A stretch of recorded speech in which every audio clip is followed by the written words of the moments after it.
Hey fam, we're back with another banger. What if Issei become the overpowered dragon host? So before we start, if you are craving adult mature content, join my Patreon now, link are in the description box.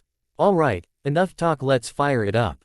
For centuries, ever since the dawn of creation, dragons have been symbols of power and wealth, but over time, Ey came to be seen as embodiments of destruction. They spread across the world and implemented themselves into different religions. In some lands, they were seen as divine and benevolent, and in other lands, they were seen as evil and greedy. Both interpretations were true, but in one specific world of religion, dragons had both traits. In the great biblical war, a war that was fought between angels, devils, and fallen angels, the God of the Bible and the four Satans, the rulers of the demons, were slain in battle, leaving the angels and devils without leaders. However, before their deaths, they had banded together and formed a temporary alliance with the fallen angels in an effort to destroy and seal two shockingly powerful dragons. They were known as the two heavenly dragons. The red Welsh dragon, Drake, and the white vanishing dragon, Albion, were two of the strongest dragons to exist.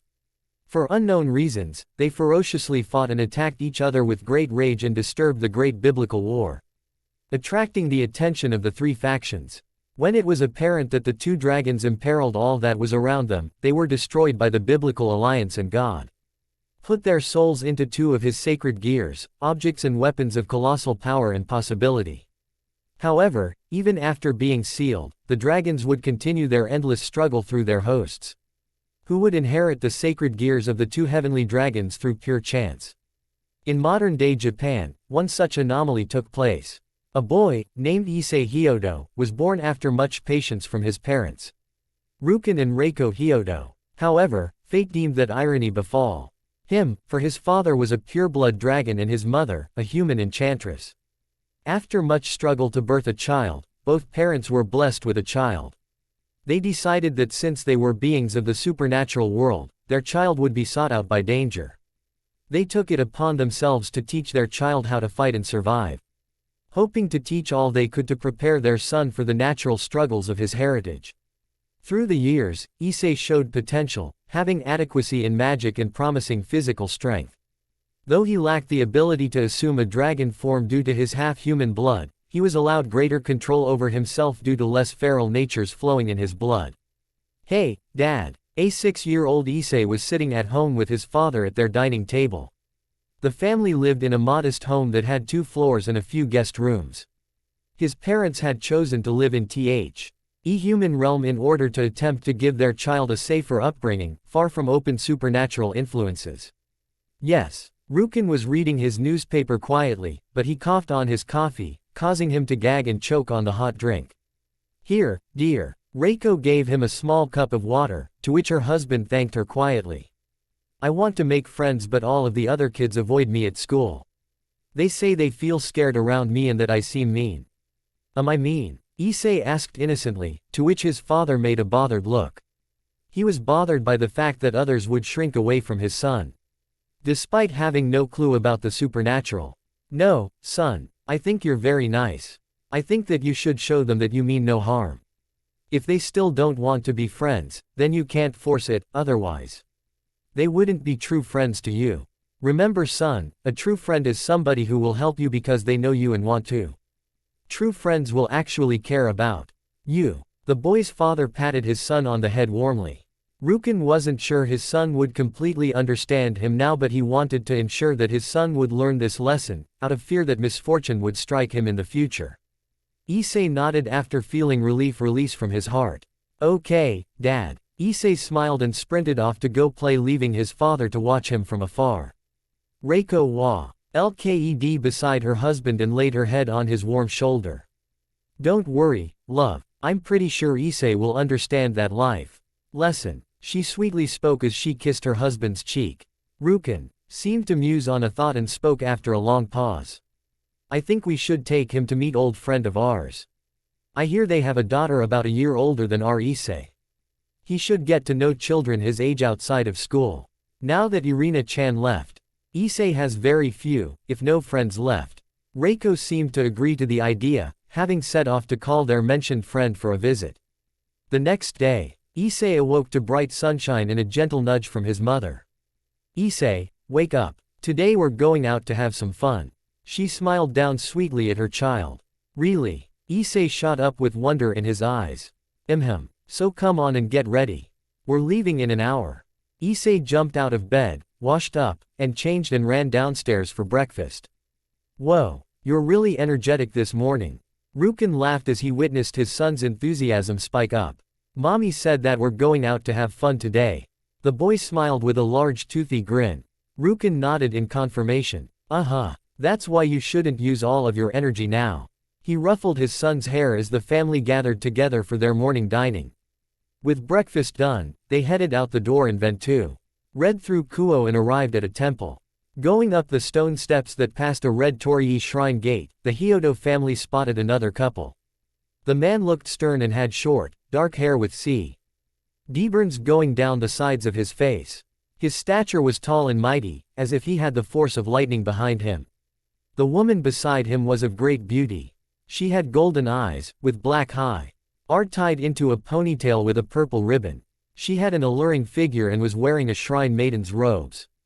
If one person could personify Japan's ideal of beauty, she could. Strangely, behind her, clinging to her leg, was a young girl. No older than 7. She had violet eyes and long black hair, and was dressed similarly to her mother. Hey, Barakil, you're looking good. It's been what, 4 years? Rukin waved as he and his family stopped in front of the other couple. The stern man smiled and shook hands with his apparent old friend. Yes, it has. It's been a long time since we got together. Azazel should be here soon. Barakil smiled as he and Rukin waited for their other friend. Oh, I hope he doesn't bring an invention this time.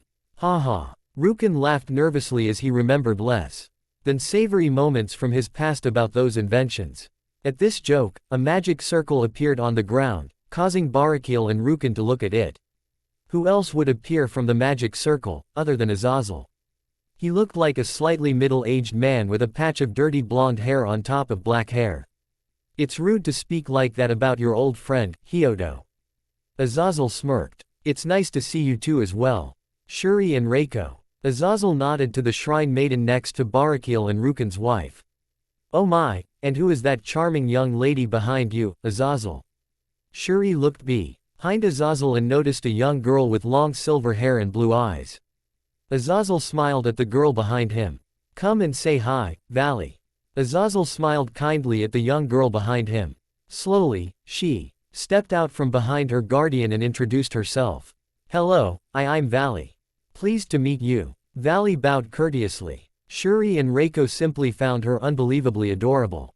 She's so adorable. Just like our Akino. Shuri giggled as she turned to the young girl that stuck close behind her. Now that she was in front of her parents, she walked shyly in front of everyone and introduced herself. I'm Akino Himehima. I'm honored to meet you. Akino bowed in a nervous fashion. You're right, she's adorable too. Reiko smiled and waved at Akino. Issei, you should introduce yourself too. Issei's father looked at his son. Issei walked up and bowed to Akino and Valley. I'm Hyodo Issei. Pleased to meet you. Issei smiled a toothy grin. After the 3 children introduced themselves to each other, they joined their parents as they walked into the bamboo forest that was close by. How about you 3 go play? Just make sure you stay where we can see you and don't wander too far off, okay? Reiko looked at the 3 children, who all smiled and sprinted a certain distance from the group of adults. Looking at their children from a certain distance away, the adults began to engage in conversation. So Azazel, does this mean that you settled down? Rukin smiled jokingly, though his words unintentionally hit a sore spot for the Governor General of the Fallen Angels. That was low and cheap, Rukin. Azazel muttered in a crestfallen fashion. Ha. Sorry. But seriously, though, did you get with someone or did you adopt her? Rukin Hyodo looked at Azazel with a careful glance. Azazel's face became a bit serious. He turned to his friends and spoke with a tone that he didn't use too often, given his lax attitude. First, you have to swear that this stays between us 5, here. Azazel glanced at everyone with him. All nodded, disturbed that Azazel would swear them to secrecy before sharing something. It was rare for him to get serious. I found her, crying her eyes out while she was alone in a park. I could sense that Valley had devil blood in her the moment I got close to her. Her magical potential is astronomical and full of talent. When her aura started radiating from her, I instantly knew her lineage. Azazel's eyes seemed to be filled with nostalgia as he started talking again after pausing. She's got the blood of Lucifer in her. She's told me bits and pieces of her past. But there isn't much else that she's willing to tell me yet. However, I know one thing. Wherever she came from, shouldn't be taking her back. Azazel's mind had mused over whoever was possibly related to her within the Lucifer line. So, I chose to adopt her and raise her as my own daughter. That's why I brought her today, to introduce you all to her and to your children. Azazel smiled as he enjoyed the peaceful situation that he had landed himself in. That was sweet of you, Azazel. Reiko smiled as she spread the picnic blanket that she had brought. For a villain from the Bible, I guess so. Azazel chuckled at the irony of his actions and the background he was given in tales of old. Anyways, I think those three are going to get along well. I can already see it. Yukon spoke as he pictured their children remaining friends into the future. Speaking of, I've noticed that all three of them have a bit of supernatural experience. Azazel put his finger and thumb to his chin as he observed their younglings. True. Me and Reiko have been teaching our son magic and about our world. He's too young to be learning how to fight and practically use magic. Although, he has accidentally used his fire breath before. There's also something that I've sensed that's different about him. Rukin's tone changed to a more curious and ominous one. What do you mean? Barakiel inquired. I mean, it's like there's a sacred gear in him. A phenomenal one, at that. I recognize the sensation. Rukin responded. I think he may have obtained it me, given my human heritage. Reiko looked on at her son with somewhat sad eyes. The same goes for my daughter. I think Valley has some human blood in her too. I've noticed a dragon's aura around, mostly due to Fafnir recognizing someone of his species. Though, I'm not sure what kind of dragon is sealed in her. Azazel hoped that it wasn't an evil dragon. Well, it looks like we have a lot to teach our children. Shuri chuckled. Yeah. I just hope none of our baggage from the past bothers them. Azazel laughed in a melancholy way, with Barakiel grunting in agreement and Rukin smiling in conjunction. It looks like your daughter is already showing signs of awakening your holy lightning, Barakiel. You've been training her. And you too, Shuri. I think I heard her mention being able to purify spirits. Azazel looked at the shrine couple, who nodded. My family, I wanted to get her ready in case they come knocking at our door again. If something were to happen to us, I want her to be able to survive. Still, she's too young to learn how to fight. Shuri looked down in sadness.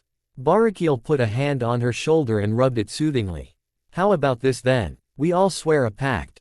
If something happens to any of us, we do everything we can to help out each other's remaining family. Rukin suggested with determined vigor.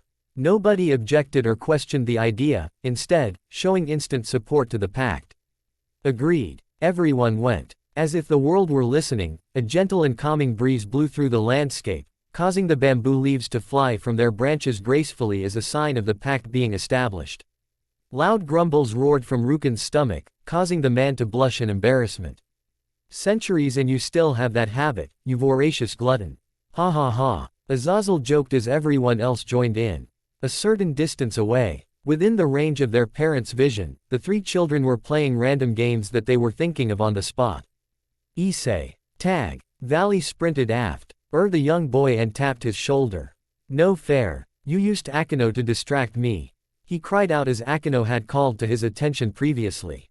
Teehee. Akino stuck her tongue out with a mischievous smile. Puffing his cheeks in irritation, Issei jumped over to Akino and tapped her lightly on the head. Tag. He smiled a toothy grin before running around in a circle. Ah, no fair. Akino whined. The game continued into a circle of distractions and jovial complaints as the three solidified their bonds with common ground. Over time, they had learned of each other's likes and dislikes. The trio seemed to go on for hours, not ever being able to get enough of each other's company. They only paused when the adults called them to eat. When the day was over, it was clear that the five parents would be getting together much more often so that their children could continue to develop their social skills and so that they could reunite to savor their time together. As time went by, Rukin took to training Issei more seriously once he got older. Originally beginning with simple exercises like push-ups, jumping jacks, and running laps, Rukin started to give Issei weights to lift and martial arts forms to practice. Even swordsmanship was tutored to him. Reiko had also jumped in and taught Issei magic, specifically elemental magic. At the age of 8, Issei had begun learning bits and pieces of all that his father knew. In his prime, Rukin was powerful enough to rival Tiamat, the strongest of the Dragon Kings. Whilst he had become adept at magic, Issei's ability with it wasn't up to par with his physical capabilities. On a certain day, Rukin took Issei to the basement of their home and activated a magic circle, transporting his wife, son, and himself to a pocket dimension that was void of much insight. The sky was light green and shined as if auroras were overlapping each other. Issei, today, I'm going to test you. Ever since you turned 8, I've been training you relentlessly. Teaching you martial arts of all types. Instructing you with weapons, and helping you strengthen your body to withstand severe punishment, were all skills that you will need in life. Now that you're almost 9, we need to see how far things are going. Your challenge is to land 10 attacks on me. We will begin on your mother's signal. Rukin then erupted into a red aura. A dragon's silhouette covered him and his form disappeared and reconstituted itself into that of a dragon's body. When the aura dispersed, Rukin was no longer human in shape. He had become a hulking red-scaled Asian dragon with glistening claws, razor-sharp teeth, and a bladed tail. While you cannot turn into a dragon in form, you still have all of the abilities and traits of one. Therefore, this isn't cheating if you're going to shout that. Rukin chuckled as Issei was about to complain. Alright, get set. Ready. Go. Reiko fired a starter pistol, prompting Issei to go on guard. Rukin dived at Issei with an open maw, and breathed a red flame that burned and charred whatever it touched. Issei had leapt into the air in the nick of time and, despite his senses and mannerisms, punched his father in the neck, causing Rukin to chuckle. Noticing the red aura that was left on him, Rukin knew that Issei had managed to memorize basics.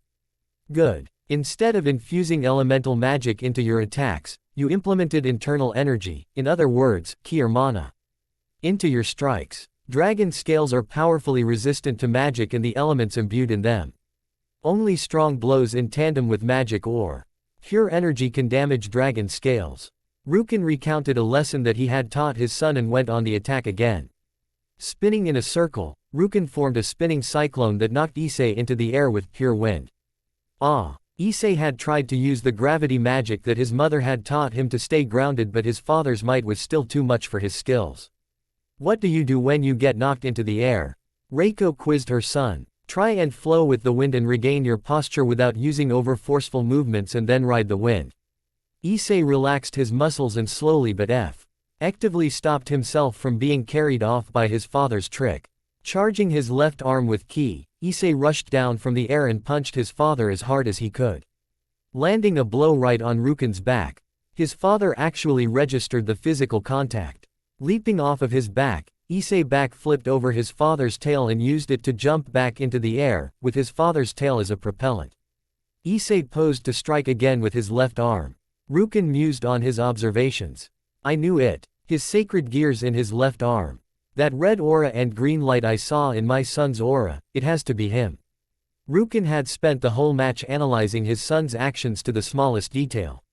He was sure that his wife was thinking the same thing. Rukin lunged forward again, but this time at great speeds.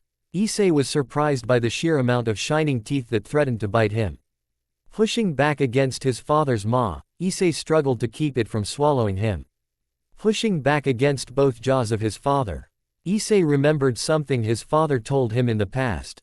When a large enemy is trying to crush you from two sides, make sure to use a technique or your enviro. N meant to force distance between both sides and then back away.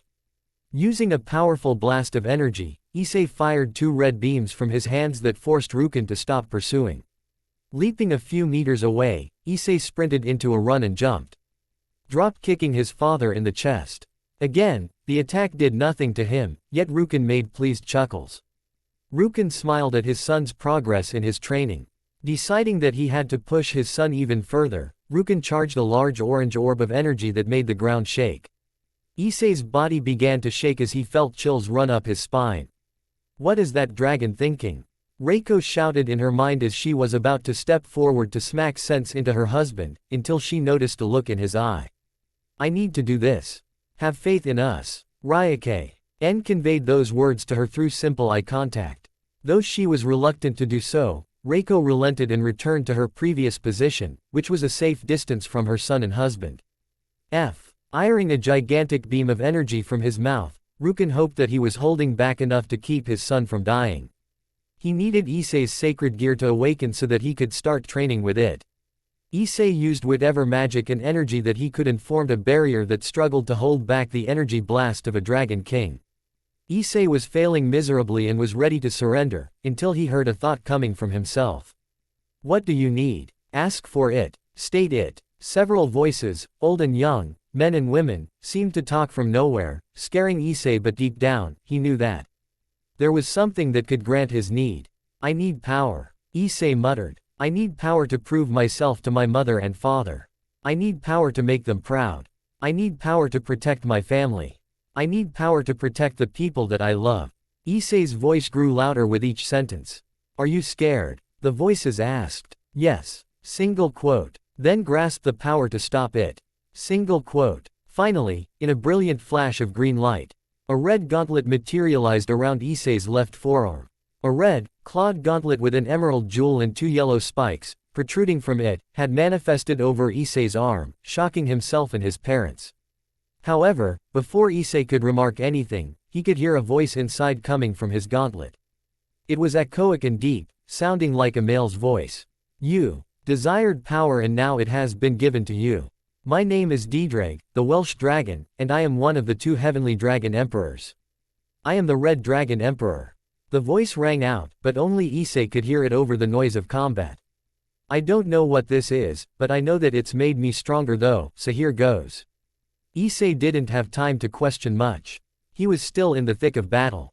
Using whatever energy he had left in him, Issei gathered it into his left arm, forming an astral dragon's head over the red armored gauntlet. Boost. Didrag's voice boomed from the gauntlet.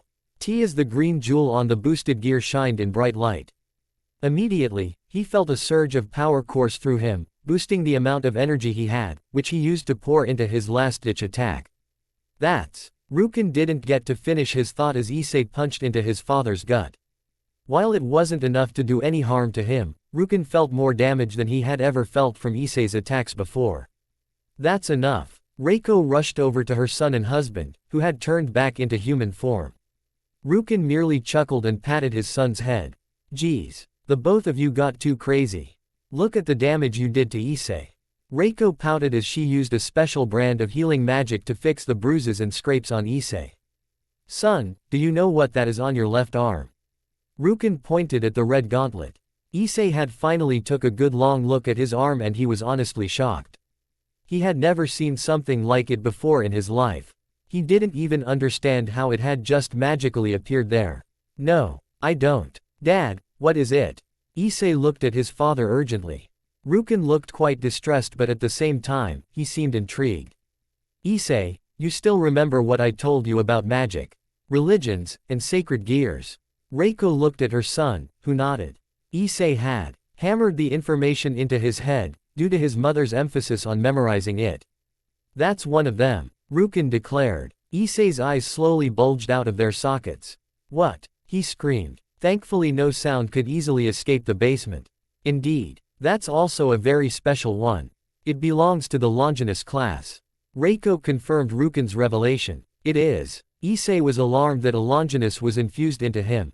A Longinus sacred gear, a sacred gear that was capable of killing deities, was implanted into him. And can you guess which one?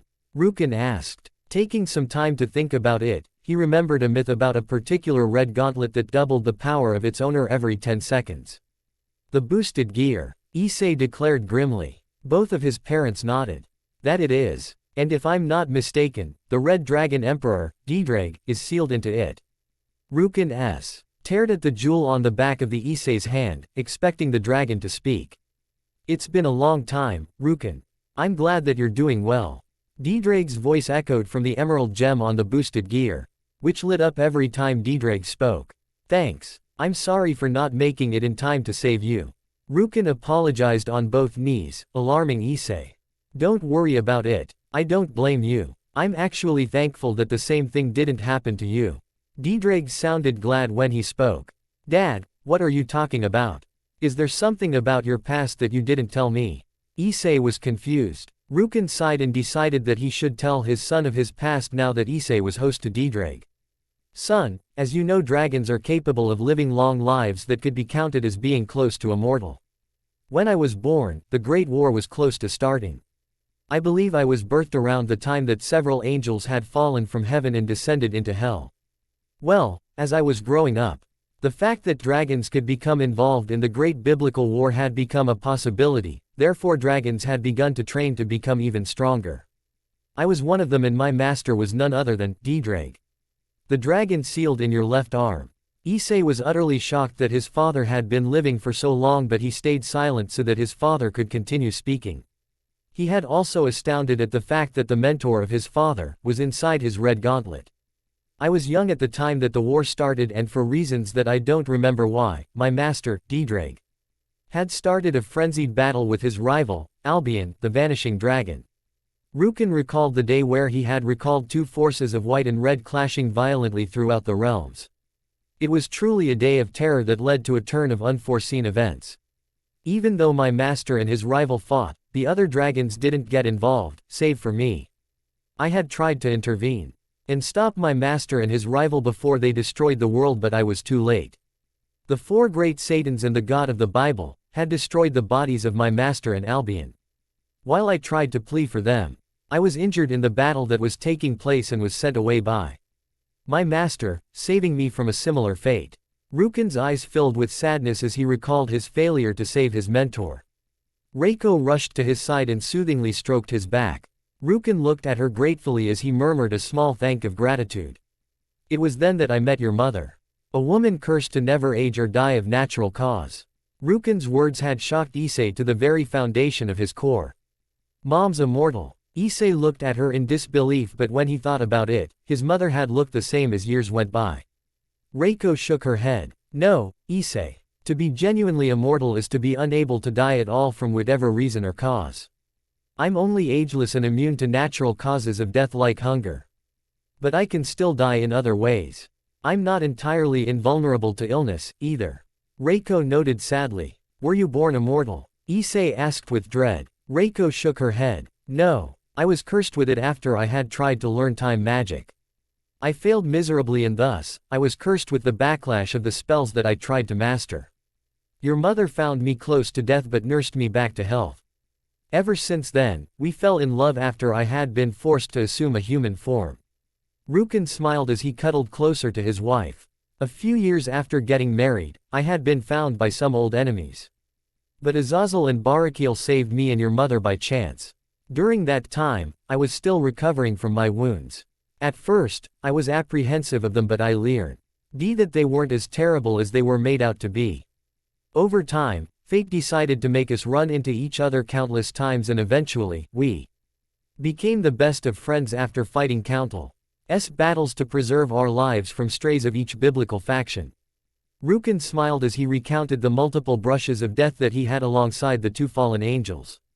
That brings us to the modern day. After we had you, we settled in Kuo and have been building a normal life ever since. Due to the dragons remaining neutral during the Great War, they've remained on neutral terms with the angels, devils, and fallen angels. Rukin ended his story on that note. And that explains my past with your mother and the dragon in your arm. Now on to the boosted gear. Issei, that gauntlet will allow your power to double every 10 seconds until you hit your body's limit. When you've completely mastered it, you will have the power to kill deities if you use it to full potential, but I hope it never gets to that point. Remember what I told you, son. With great power, never use it foolishly, arrogantly, or selfishly. Issei recounted one of his father's lessons like it was told to him yesterday. Rukin nodded and smiled brightly.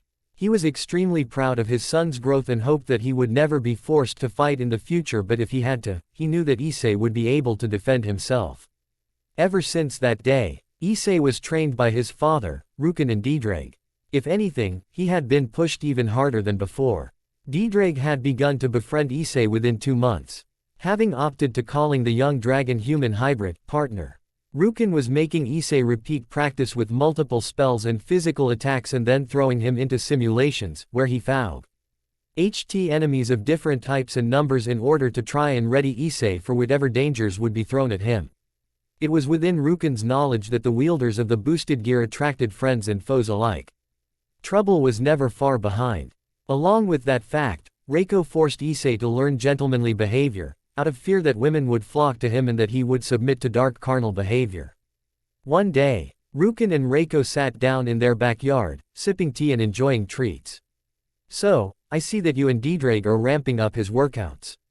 Reiko sipped her tea. "Yep. As he grows older, we need to adjust his routines. He's got a Longinus. That's all the world needs to make his life miserable. I never wanted him to have a sacred gear. I wanted him to be far and away from the supernatural realm. It was such a miserable place to be." Rukin sighed before looking at his wife. "And you've also begun teaching him how to treat people right, especially women." He smiled. "Of course. Have you seen the old red dragon emperors? They were horny beasts. They thought just because they were strong, they were entitled to men or women. I don't want my son to be a parasite." Reiko huffed. "Come fire or high water. She would make sure her son had a decent conscience." "That's true. Don't want him running around being an arrogant douche when he grows up." Rukin couldn't help but laugh his head off at how serious his wife was. "Not everyone who gets power stays good," Reiko said. All seemed well and Issei was truly on his way to becoming stronger. News had reached Reiko and Rukin's ears about a young devil girl in the underworld who was touted to being famous one day. They figured their son could match up to her. Still, Rukin had failed to help Issei achieve Balance Breaker, which was something that he had desperately hoped Issei would obtain, but the time wasn't right. He knew that an intense situation and emotional state were necessary to unlock it. As much as he was strict, Rukin loved his son too much to cause him that much turmoil. As his training continued, so did Issei's friendship with Akeno and Valley. They remained as close as ever, but as time went on, the three slowly drifted apart. The three spent less time together as Valley devoted more focus to her training, Issei focused on his own as well, but balanced it with studies, and Akeno became more social and started making more friends. Still, they contacted each other every weekend and met up once a month. In rotations, the three would choose a location to visit or an activity to do, and they would just spend the day maintaining their care for each other. Unfortunately, tragedy would strike the three and split them up. Around 6 months after Issei had obtained the boosted gear, Rukin and Reiko had fallen ill. It was a strange new and unknown disease that nobody had ever heard of. Azazel didn't know what to make of it and he couldn't learn anything from the other factions. He begged, traded, and did favors for anyone who could have helped. It was fruitless. Barakiel had taken it upon himself to take journeys to different lands to find cures, but none could be found, for nothing could be divulged from the sickness that plagued Rukin and Reiko. It had been a painful 4 months for Issei, who was staying with Shuri and Barakiel. Issei sat in their home, dwelling on his parents whenever he wasn't studying. "Issei, lunch is ready," Shuri called over to the boy from the kitchen. When he didn't respond, she walked over. Akeno hadn't come home from school yet and Barakiel was still out searching for a cure. "Issei," Shuri called him again. Issei was staring into the distance, his eyes glistening. Shuri sighed, knowing exactly what he was thinking.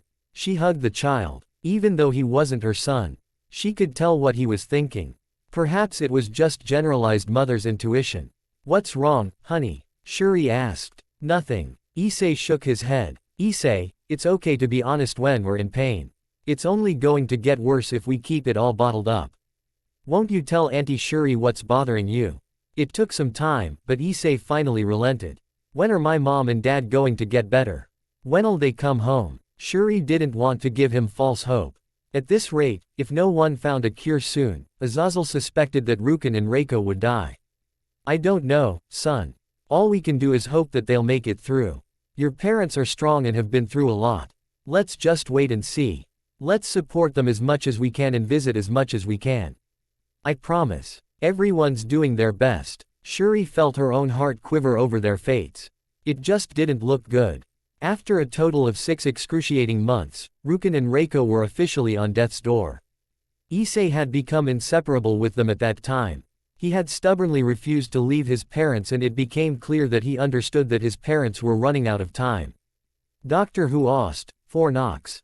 Play song. In the Grigori's headquarters, Azazel had 2 of his best friends put under medical care. Even then, it wasn't enough. Issei sat between his parents' hospital beds, holding both of their hands in ominous sorrow. When he came here, he already knew what was waiting for him. Yet, everyone had already done their best, to no avail. Rukin had lost so much muscle mass and looked paler than a sheet of paper. His cheekbones were becoming apparent and he had sickly patches of purple skin plaguing him. When he coughed, he shook with his entire body. Reiko was the same as well. Except she was even weaker than her husband and would cough and vomit blood at almost random times. Issei couldn't bear to watch his parents suffer.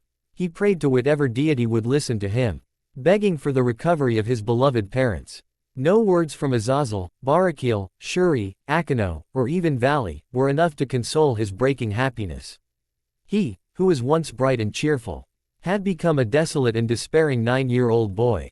It broke hearts to watch his smile disappear into thin air. At their demand, Azazel, Barakiel, and Shuri went to the sides of their ailing friends. Rukin and Reiko spoke to Azazel first. Azazel, my old friend, my brother.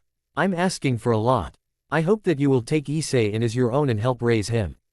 The boy has no other family left. Rukin pleaded to Azazel, who was fighting to remain composed. Of course, I will, old pal. Azazel sniffled. His hands trembled behind his back. Rukin smiled and turned to Barakiel. Barakiel, I know that what I did sounded unfair, but I don't want my son to suffer. I hope that you'll forgive me. Rukin smiled sadly at the fallen angel of holy lightning. Barakiel shook his head vigorously. Of course not. I would never be offended. Just save your strength. Barakiel looked as composed as ever, but everyone knew how much he was weeping inside. Azazel, Barakiel, please, teach Issei what you know so that he can become ready to take life on as an adult one day. And Shuri, Reiko had spoken up and then turned to the shrine priestess. She stepped forward with tears trailing the sides of her face. Yes, she choked out. Please, when you can, help Issei along like a mother would with her own son. I'm sorry to ask this of you, but I have no choice. I want my little boy to still feel the warmth of a mother's love. Reiko cried softly as she weakly begged her old friend.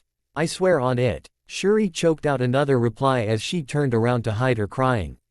With their last moments imminent, the dragon and enchantress turned to their son. Issei, promise me. Reiko put a gentle hand up and caressed Issei's tearful face. He shook violently with sorrow and it made Reiko sad to see her son breaking. You're such a gentle and sweet boy. You work so hard to make people happy and you've made me and your father so proud.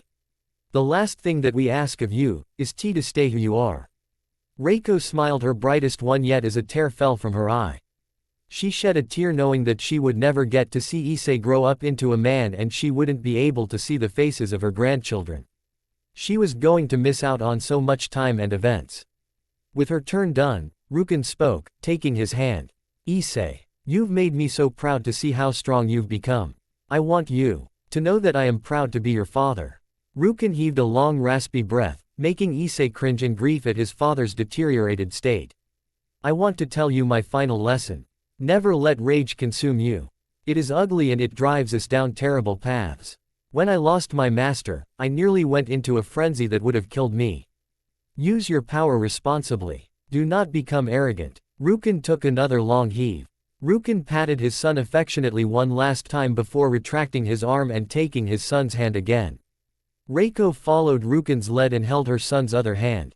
Issei shook violently with tears and sniffles as he knew the end had come for his parents. We want you to know that no matter what, we will always be in your heart and memories. We love you, son. It is in our hopes that you become a man that will love and protect the people close to you. Rukin and Reiko spoke at the same time, shattering Issei's composure. Sobbing but hanging onto his parents' hands, he felt them go slack as the monitors watching over their heartbeats flatlined. Azazel, Barakil, Shuri, Valley, and Akino stood behind Issei and watched in grief at Rukin and Reiko's lifeless bodies. As promised, Azazel, Barakil, and Shuri swore to raise Issei to the best of their ability. Some time had passed since Issei's parents had moved on to the afterlife. The 9.5-year-old boy was still grieving for the two people that meant everything to him. When the children that he knew in school bullied him for seeming different, his parents soothed and comforted him, reassuring him of his kindness endlessly. Now, that was absent. He had moved to the underworld, where Azazel lived. Azazel had been officially named as Issei's legal guardian and godfather in case something happened to Rukin and Reiko. His new home was a large, almost palace-like place. A giant building that stretched far and wide blocked much from sight. The large gray building actually wasn't as intimidating as one would expect, considering it was the home of a fallen angel leader. Glass windows dotted the home of Azazel and certain decorations of gold littered the design of the structure. Azazel, who was standing in front of it with Issei, put a hand on the boy's shoulder. Issei, from today onwards, this will be your new home. I know that it's different and that the world is different, but if you give it a chance, maybe you'll like it in time. Azazel sounded hopeful, praying that it wouldn't affect the boy too much. Issei merely nodded silently with a gloomy drop of his head. He looked up at the building and felt nothing. No wonder. No fear. Just emptiness. Azazel chose not to speak any more about the matter in Issei's presence and gently guided him inside his home. Valley was patiently waiting for her adoptive father, or rather, she called him Papa now, and Issei. She recalled the day of the funeral and it broke her heart when she recalled him wearing his suit and crying his eyes out. While Azazel, Barakil, and Shuri tried to comfort him, he just couldn't stop the flow of his tears. Valley didn't want to imagine what it was like to watch a loved one be buried before her eyes, unlike how Issei had. Hearing the main entrance open, Valley dashed from her room on the second floor and rushed down the large stairs that led into the main floor. Her eyes followed the red carpet that paved the way down the golden stairs that would bring her to her objective. Hi, Issei. Welcome to our home. Valley tried to sound happy but she knew that it probably wouldn't elevate Issei's mood. Hi, Valley. Issei smiled but it was forced and small. Valley frowned in sadness until Azazel stepped inside the mansion. Valley, I'm going to show Issei around the house. Do you want to come too? Azazel hoped that his cheery daughter would be able to help soothe the mood, and to his relief, she eagerly nodded. Yeah. Valley wasted no time in replying and took hold of Issei's right hand. Issei looked up, with a small hint of surprise in his eyes. Come on, Issei. From now on, I'll be with you. Valley dragged Issei with her as Azazel led the way around his home. There were multiple maids and butlers, most of which, Azazel had recruited with sheer charisma. Albeit several joined his employ willingly. The mansion had a total of 10 floors. The basement was a gym. There were several pools on the main floor for swimming. The second floor had a focus on guest rooms, even though bedrooms were placed throughout the structure. The third floor was full of game rooms. The fourth floor had the baths and spas. The fifth floor had meet and GS rooms and was where business talks took place, if there were any. The sixth floor contained the experimental labs. The seventh floor was a garden area for relaxation. The eighth floor was basically a movie theater, complete with several snack stands. The top floor was used for viewing the night sky, which could also be used to project the sky of the human world. While Issei had wanted to be excited about living in such an extravagant place, he couldn't find the energy in him to rise up and be who he used to be. While Azazel and Valley tried their best to lighten the atmosphere, Issei was stuck alone in his own dark depression. After showing Issei to his room on the second floor, next to Valley's, Azazel had to leave to go to the Grigori Institute to deal with certain issues regarding sacred gear research. His room had white walls, a king-sized bed, several pillows, and warm soft blankets and sheets. There was a gigantic TV in his room, with several desks, drawers, closets, and there was even a bathroom, complete with a large bath and shower, installed next door. When Issei got into his room, it was clear that he wasn't going to willingly come out. Even when dinner came and Valley delivered it to him personally, he only ate enough to avoid hunger. While watching him eat his miso soup, Valley saw the lack of energy that was present in Issei's movements. He didn't move normally and it seemed as if a turtle would pass him up in speed. Figuratively. After a short while, Issei spoke. I miss it, he muttered. Valley shot up from her seat in his room and looked at him. Miss what, Issei? She stepped over to him. She looked him in the eye and knew that he was about to snap. Issei threw his chopsticks to the floor after having enough of his new environment. I miss my mom's cooking. I miss the belching my dad makes after dinner. I miss my old room in Kuo. I miss playing in our backyard. I miss my mom tucking me into bed. I miss my dad making jokes. I miss my mom and dad. Issei sobbed as soon as he started yelling. Valley dove forward when she noticed that his fist was bruised and starting to bleed. Issei, stop. She dived in and held his hand. Issei didn't seem to notice her and just us. Ed his left hand to hit the ground in an effort to vent his rage and sorrow. Hot tears streamed down Issei's cheeks as he agonized over the events of the past few days. What am I supposed to do now? Issei asked himself over and over. Valley wanted to give him an answer but she had nothing to give him. She nothing to do him justice. Finally, she decided that she had to stop him no matter what, regardless of what she had to say. Issei. Valley shouted as loud as she could, breaking Issei out of his rage. The young girl gripped both sides of Issei's face and stared him right in the eyes. Dieterme. Nation flared in the silver-haired girl's eyes as she started to speak. What did your mom and dad tell you before they passed away? She asked with a strong and unshaken voice. Issei looked down and recalled the words that were blazed into his mind. That they're always with me, and that they will always love me. Issei choked out as his tears continued to rush out from his eyes. Exactly. They said they were proud of you already. Continue to be someone that they can be proud of forever. A voice called out from the doorway, revealing Azazel, who had watched everything unfold. He walked over and took hold of Issei's bloody right hand and gently rubbed it while healing it with magic. I know it hurts, son. It's never easy losing people we love. It's even harder to forget or move on. We can agonize over it for a while. But we can't do it forever, Issei. Sometimes, we've just gotta keep moving with life or it's gonna pass us by. It's a waste to just wither away after we've lost someone. Azazel's words rang around in Issei's head as he mulled over what Azazel said and what his parents had told him. Issei realized that what he had been doing for the past few weeks had been the exact opposite of what his mother and father wanted. He now knew that he had indeed accomplished his old dream, but where to now? He just wanted his parents to be proud. That dream was done and gone. What now? What could become his new purpose? Issei didn't know, but maybe with Azazel and Valley, he could figure something out. Maybe they could even help the pain of loss dampen. Drying his tears, he looked at Valley. Issei, I know that you're big, brave, and strong. You always make me smile, but when you cry, I wanna cry too. So please, don't cry. She used her thumb to wipe the tears from Issei's face. At her words, Issei's eyes widened. The negativity in them vanished and something else replaced it. Hope and warmth, both things he hadn't felt since his parents died. Issei, you don't need to rush conclusions about what to do with your life. You're only 9 years old. Just remember that Valley and I consider you family and that we're here for you. Get some sleep. Azazel got up and carried the young boy in his arms and tucked him into bed. Azazel softly patted his head and left with Valley, while leaving his door open so that he could hear him. After escorting Valley to bed, she made sure to talk with him before he left her room. Papa. Valley looked at him from her sleeping position. Do you think Issei will get better now? Valley was truly worried about Issei, who she was developing a crush on. Azazel wasn't sure how to answer her, but he knew one thing was certain.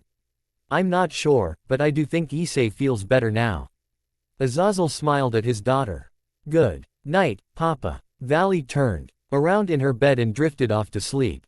Azazel walked into the hallway and made a long exhale. I don't know how well I can do it, but I hope you'll watch over us, Rukin, and you too, Reiko.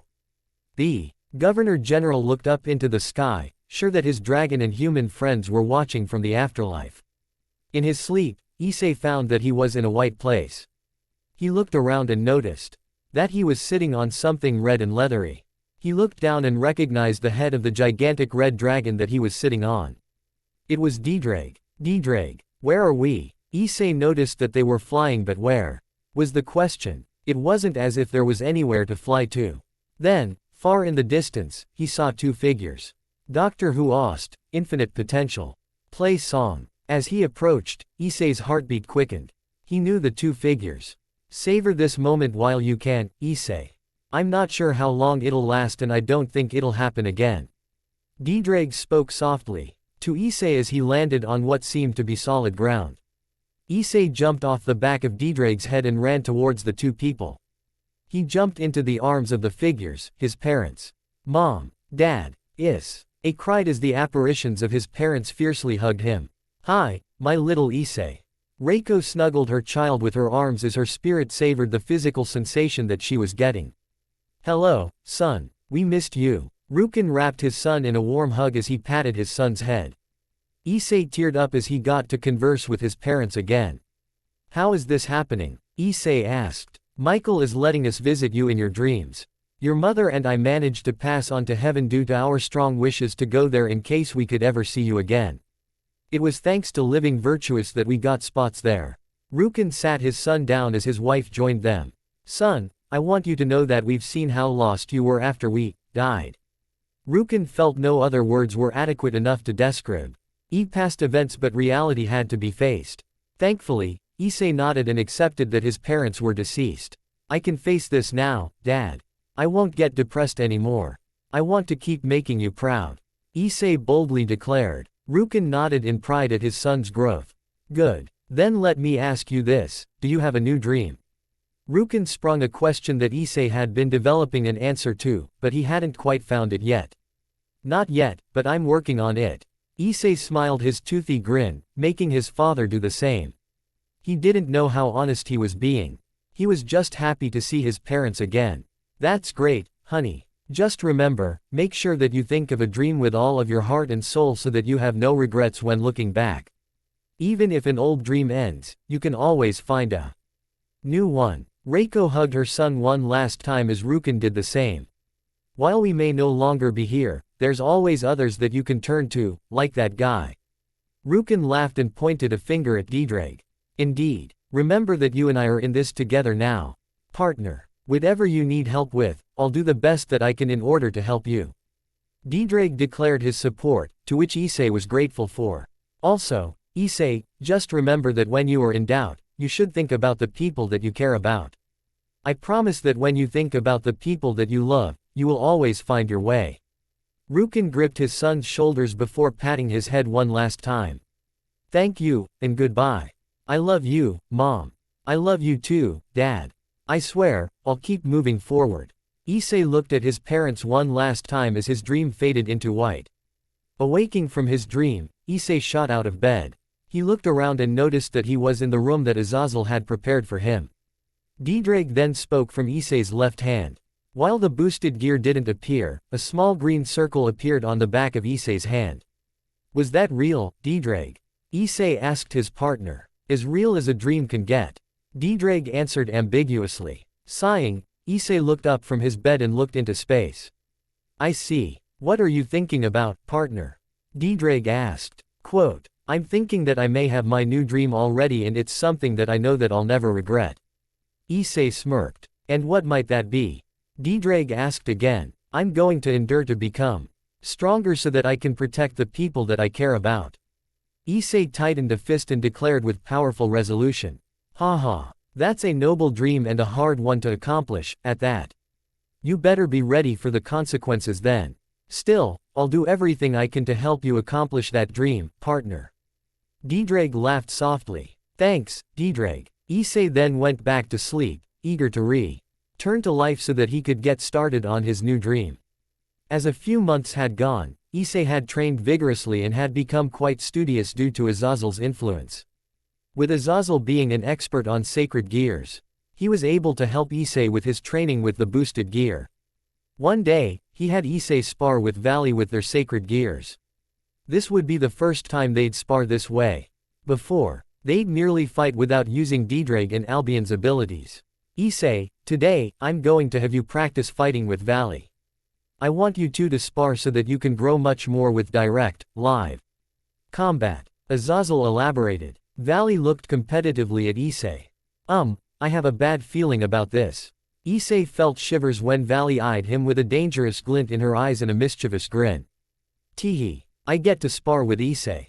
Valley smiled sweetly, which caused Issei to shudder. He knew that she was the better fighter, so he hoped that she would show him some mercy. Alright, you two, begin. Azazel signaled the beginning of the duel. Summoning their sacred gears, both parties froze and stared at each other. The boosted gear. Valley immediately stopped moving and stared at the red gauntlet on her friend's arm. The divine dividing. Issei was honestly flabbergasted at how fate was playing with them. The two knew of the feud between the Red Dragon Emperor and White Draw Gone Emperors and feared that they would be forced to viciously fight. Valley had burst into tears when she thought about that. No, no, no, no, I don't want to do this anymore. Valley shuddered and broke into cold sweat, while her expression twisted and became horrified. I don't want to fight Issei anymore. Valley started to panic as she sank to her knees in sobs. For some strange reason, Valley had overreacted to this new revelation. Valley. Issei rushed over to her but she retreated and jumped back. When Issei looked her in the eyes, he saw an abominable amount of fear in them. Issei didn't understand what was going on. Valley was sweet and sometimes bold, and she never panicked. Azazel knew something deeper and darker was amiss behind Valley's reaction. It looked far too similar to PTSD to just be simple fear. Alright, you two. No training for today. Azazel decided to drop the training that he planned for the day. He had never ever dreamed that this event would happen. He had expected the two to merely compete. Not for one of them to break down. Azazel immediately went to Valley's side without hesitation and gently embraced his daughter. Valley, what's wrong? What's scaring you? Azazel looked her in the eyes. Hearing Azazel call her, Valley very slowly started to settle down. When she looked at him, Azazel could tell she was having flashbacks of whatever traumatic experience was linked to this. Papa. Valley clung to her adoptive father. Tell me, Valley, what's scaring you? Papa, I've done very bad things. I'm so sorry. Valley started to sob but she continued to talk. Pap. I don't want to hurt my friends anymore. Grandpa makes me do it. He said I have to hurt my friends who are my enemies. The Red Dragon Emperor and White Dragon Emperor are enemies. Grandpa says enemies have to fight and kill each other. Valley broke down into pieces, horrifying Azazel and angering him. Why? Why did your grandpa make you do such things? Azazel was starting to get angry at whoever traumatized his daughters. Grandpa Rizvam said to do it. He said I had to fight because he was bored. Grandpa said if I didn't fight and do some fighting with my friends, he'd kill me and mommy. Valley choked out. Azazel was ready to grab Fafnir, go into Balance Breaker, and hunt down the bastard that dared to force his daughter to do such things. Rizvam, you sick bastard. Azazel forced himself to calm down quickly. He didn't want to scare Issei and Valley. Patting his daughter's head and hushing her warmly, Azazel soothed his daughter. Shish. It's okay, Valley. You don't have to do that anymore. You're not with your grandpa anymore. It's okay now. You don't have to kill and hurt your friends, Valley. Azazel spoke softly. I don't. Valley looked up tearfully at him. Azazel shook his head. Valley seemed to take that to heart. For a long time, her grandfather, Rizvam Lucifer, had forced her to slaughter whoever she befriended simply because he was bored with life, and thus, used her as a bargaining chip to amuse himself with displays of destruction with Valley as a tool. Valley, friends are people that you want to stay with and make happy. They are also people that want you to be happy. They're not people that you hurt and they aren't people that hurt you. You don't have to be like the people before you. Azazel continued to comfort his daughter. Issei looked on and absorbed what he had heard. He figured he wouldn't have been able to forget anyways. That's right. Issei stepped forward, causing Valley to look at him cautiously. Issei extended his left hand, which still had the boosted gear active. I might be the Red Dragon Emperor but I don't want to fight to the death with you. I want to be your friend and I want to help and protect you, Valley. Don't you want to do the same and be my friend? Issei smiled a toothy grin at her. Slowly, Valley rose out of her panic attack. Yes, I want to be your friend, Issei. Valley smiled, took his red armored left hand and clutched it. Thank you, Issei. She wiped her tears. Of course, Valley. Issei laughed as he patted her back. Azazel breathed a sigh of relief. He had prayed that his daughter wouldn't fall into juggernaut drive, which could be caused by severe emotional upheaval. The amount of grief and pain that he had sensed from her was enough to have made him think that Valley had seen the Great War. Knowing Rizvam, he probably made her see something similar. He always knew that his nephew was unhinged, but this was the last straw. While he couldn't do much without upsetting the delicate truce of the three biblical factions, Azazel knew that he would have to prepare Valley and Issei. Being the two heavenly dragons, they were likely going to attract much unwanted attention. Ever since that day, Valley and Issei trained even harder than before. It had become apparent that Issei was closest to obtaining Balance Breaker. Azazel didn't understand how, but it looked like he had underestimated Issei's potential. As for Valley, it took a while. But she was starting to slowly lose her traumas by whatever fortune she had. One day, deciding that the two children under his care needed some fresh clean air, Azazel took them to the shrine that Shuri and Barakil lived in. Appearing in front of the gates, the three walked past the red gate and were warmly greeted by Shuri and Barakil. "Welcome." Shuri smiled radiantly as she hugged Valley and Issei.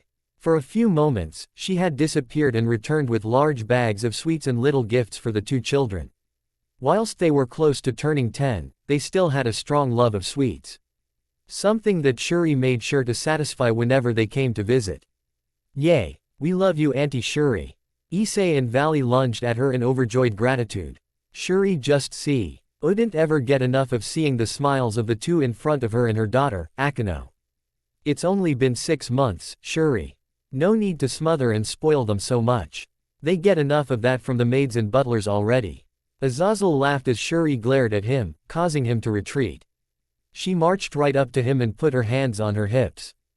"I'll have you know that you only visit once a year. How can I not spoil them?" Shuri barked at Azazel, forcing him to stutter and stumble back. "Oh okay, I get it. Just stop using those scary eyes of yours." Azazel screamed. Azazel had on. Lee incurred the wrath of her sadist mode once and it was enough to never challenge her again. He still had the whip scars to prove his experiences. Barakil was lucky to be a masochist or else he would be traumatized for life. "Now, children, Akeno is at school right now, so you can go play while you wait. She should be home in a few minutes." Shuri smiled. As the two ventured into the bamboo fort that Barakil had turned into a playground for them. Barakil then came out from a room in the shrine and greeted his superior. "Finally. I was wondering when you'd get here." Barakil smiled. "Well, training took longer than I thought." Azazel shrugged as Barakil and Shuri groaned. "You better not be pushing them too hard." Shuri growled at Azazel, but she was only doing it playfully. She just enjoyed watching Azazel cower in front of her. I'm not. I'll have you know that the training they're doing is actually very safe given their crazy potentials." The Governor General tried to justify himself before a girl with long black hair, tied with a golden-orange ribbon, came sprinting home. "Mom, Dad." Akeno waved as she dashed into her mother's arms. She noticed the third person present and beamed brightly at him. "Hi, Uncle Azazel," she said. "Hello, Akeno." Azazel greeted her kindly as he waved. "Oh my, did you have a good day?" Shuri patted her daughter's head, who nodded. "Then it just might get better. Look who came to visit." At that instant, Issei and Valley walked back to the entrance, having heard the voice of their dear friend. Issei, Valley, Akeno. The three dashed to each other and grasped each other into hugs. Regardless of the time lapse that they had between each meeting, they never got tired of doing this. "How've you been?" Akeno looked at Issei, who she worried about constantly ever since Rukin and Reiko had died. The three wandered into the forest and merely conversed while walking. While they never tired of each other's company, they played games lesson instead immersed themselves into the stories of each other's past experiences up to this point. "Well, while we study, my dad has us trained so that we can make use of our natural gifts." But Issei, Valley snapped at the boy, who shrunk back. "He never holds back and ends up leaving damage. Not to mention, he always hits me a lot during training. He almost never holds back too." Valley huffed. "Really, Issei? You know that you shouldn't be hitting girls around." Akeno frowned at Issei. What? You shouldn't be saying anything. You're the one who kicks me in the legs a lot." I ended up MPing for 2 weeks that one time that you hit me with magic. Issei was flabbergasted. He had never ever left inhibiting injuries on Valley, but Valley, she tended to get carried away. Too bad. Akeno and Valley stuck their tongues playfully, causing Issei to feel unjustified. Girls. Issei grumbled as he felt two people push him into a small creek, causing Issei's clothes to become heavy with water. What was that for? Issei exclaimed. That remark sounded like an insult. Don't get me started at the insults you say behind our backs. Valley playfully smiled until she yelped in surprise. Oh yeah. Issei grinned as he splashed water at his two best friends. Gah. Issei. Stop. Valley cried out as she tried to shield herself. Geez. Issei. Akeno giggled as she was splashed by cold water. Finally giving in to the temptation, Valley and Akeno hopped into the creek and started splashing water at Issei with playful vengeance. They continued back and forth for quite a while until suddenly, all three hybrids felt tingles go up their spines, a sign of danger. Turning to the road that led further into the bamboo forest, a large man stood menacingly. My, what do we have here? A devil and a fallen angel getting along. The man was hooded and wore a long dark cloak of black. His hands were pale and a dangerous purple aura flowed around him. The hooded man seemed to take notice of Issei as he noticed the unfamiliar boy's presence. And it seems some unknown specimen is also present. No matter. The hooded man turned back to Valley and Akeno, who inched back but were ready for a fight. Bah. To hink that a fallen angel and devil would be getting along. You should be fighting. It is unbearable to think that our endless feud would be taken so lightly. It is unforgivable, even for children. He hooded man sprouted 6 leathery wings from his back and charged at Valley, tackling her and grabbing her by the throat. Gah. Valley choked out as she materialized dividing. Divide. Albio. N's voice rang out from the white wings of blue light. The hooded devil grunted as he noticed a significant drainage in his power. Valley opened her palm and fired a blue orb of magic that blasted the aggressor backwards. Growling at the small sting on his abdomen, the rogue devil lunged at Valley again, but Akeno stepped in. Her fingers crackled with magical energy as tingles went up Valley's spine again, as if her natural senses were telling her to back away. Firing a bolt of holy lightning, the devil cried out in pain as the electricity jolted around him. Don't you dare attack my friends. Akeno growled as a look of urgency and fury erupted in her eyes. She knew that her attacks would only annoy the devil slightly, for the enemy had 6 wings. Almost immediately after being sent flying back, the devil came back for more. But Issei jumped in this time, sailing down and using his boosted gear to send the devil staggering a few feet back. The enemy merely brushed his coat. Suddenly, the rogue evil fired 2 beams of demonic energy that pierced Valley's and Akeno's chests. Issei stared in shock and horror as his 2 best friends were gravely wounded. Valley. Akeno. Issei screamed as the 2 fell onto the ground, with both losing all movement. Ha ha ha ha. The devil laughed as he looked at the 2 limp bodies in front of him. He was about to talk, until he felt a complete change in atmosphere. Issei, whose power was negligible compared to him, suddenly spiked. Beyond expectations. Issei roared as he was coated in a deep red aura. The area lit up with the light of his rage as the boosted gear began to shine. Welsh Dragon. Balance Breaker. Ddrake's voice echoed into the sky as Issei was adorned in a red armor. Issei shouted as he rose into the sky. He had flown into a rage, without any signs of calming down. Boost. Boost. Boost. Boost. Boost. Boost. Boost. Quote. Ddrake continued to speak this line over and over as Issei's energy reached his body's cap. Issei pointed both of his hands forward and fired a gigantic beam of red and turquoise energy that seemed to tear away at the air in its path. The beam's head was in the shape of a red dragon that seemed to roar as it rushed to the rogue devil that had incurred the wrath of the Red Dragon Emperor. When the explosion burst and the dust settled, the enemy was left standing, his left arm destroyed. The rogue devil growled, as if ready to take Issei seriously. He then paused, looking around. I'll let you live, boy. I've learned all that I need to today. Pray we never meet again. He snapped his fingers, a magic circle teleporting him away. Landing on the ground, Issei's vision began to blur as his body started to feel as if he had been lit on fire. Every step he took felt like he was walking on sharp spikes.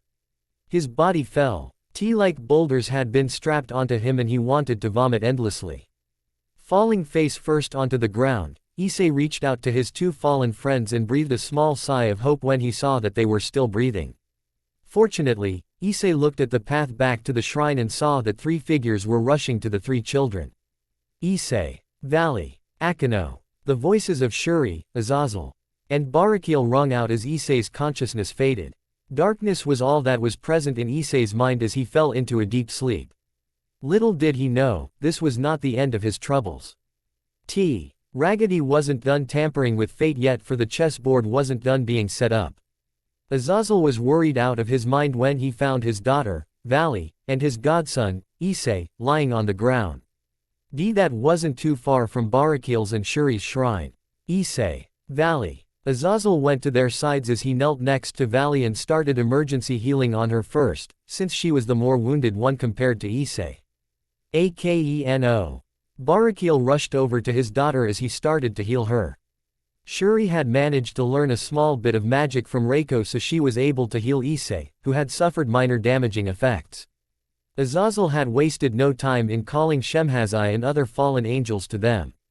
After appearing almost instantly, several fallen angels took everyone to Grigori's Institute to give medical care. Valley had suffered a large puncture wound near her heart, but thankfully, Grigori was able to heal all damage after extended hours of magic and medicine. The same went for Akeno. Ho was a bit less injured due to her moving more quickly out of harm's way. Issei's stamina was completely drained. His body had undergone severe stress due to the unexpected transformation into Balance Breaker. While he had no fatal injuries, he would be bedridden for a while, and a phenomenon was going on inside of his mind. Azazel had run into Issei's room after being reassured that Akeno and Valley would heal. The fallen angel knew that Didrag was a separate entity within the boy and knew he would obtain answers from him. What happened out there? Azazel looked at Issei's left arm. A familiar green circle of light appeared of his hand appeared and the voice of the Welsh dragon echoed. The three children were merely playing until, somehow, a stray devil appeared out of nowhere and attacked them. He had 6 wings. I don't know what his intentions were. He ran after Issei managed to blow off his left arm after going into Balance Breaker. Didrag ominously recounted events, causing Azazel to become shocked. 6 wings. Barakiel and I should have been able to sense him then. And now Issei's unlocked Balance Breaker. Azazel could only imagine the gigantic amount of stirs that Issei had been forced under in an attempt to protect Valley and Akeno. That's not all. That stray devil was obviously unsatisfied with the peace treaty of the factions, as well as the fact that Valley, Akeno, and Issei were getting along. It might have been someone from the old Satan faction.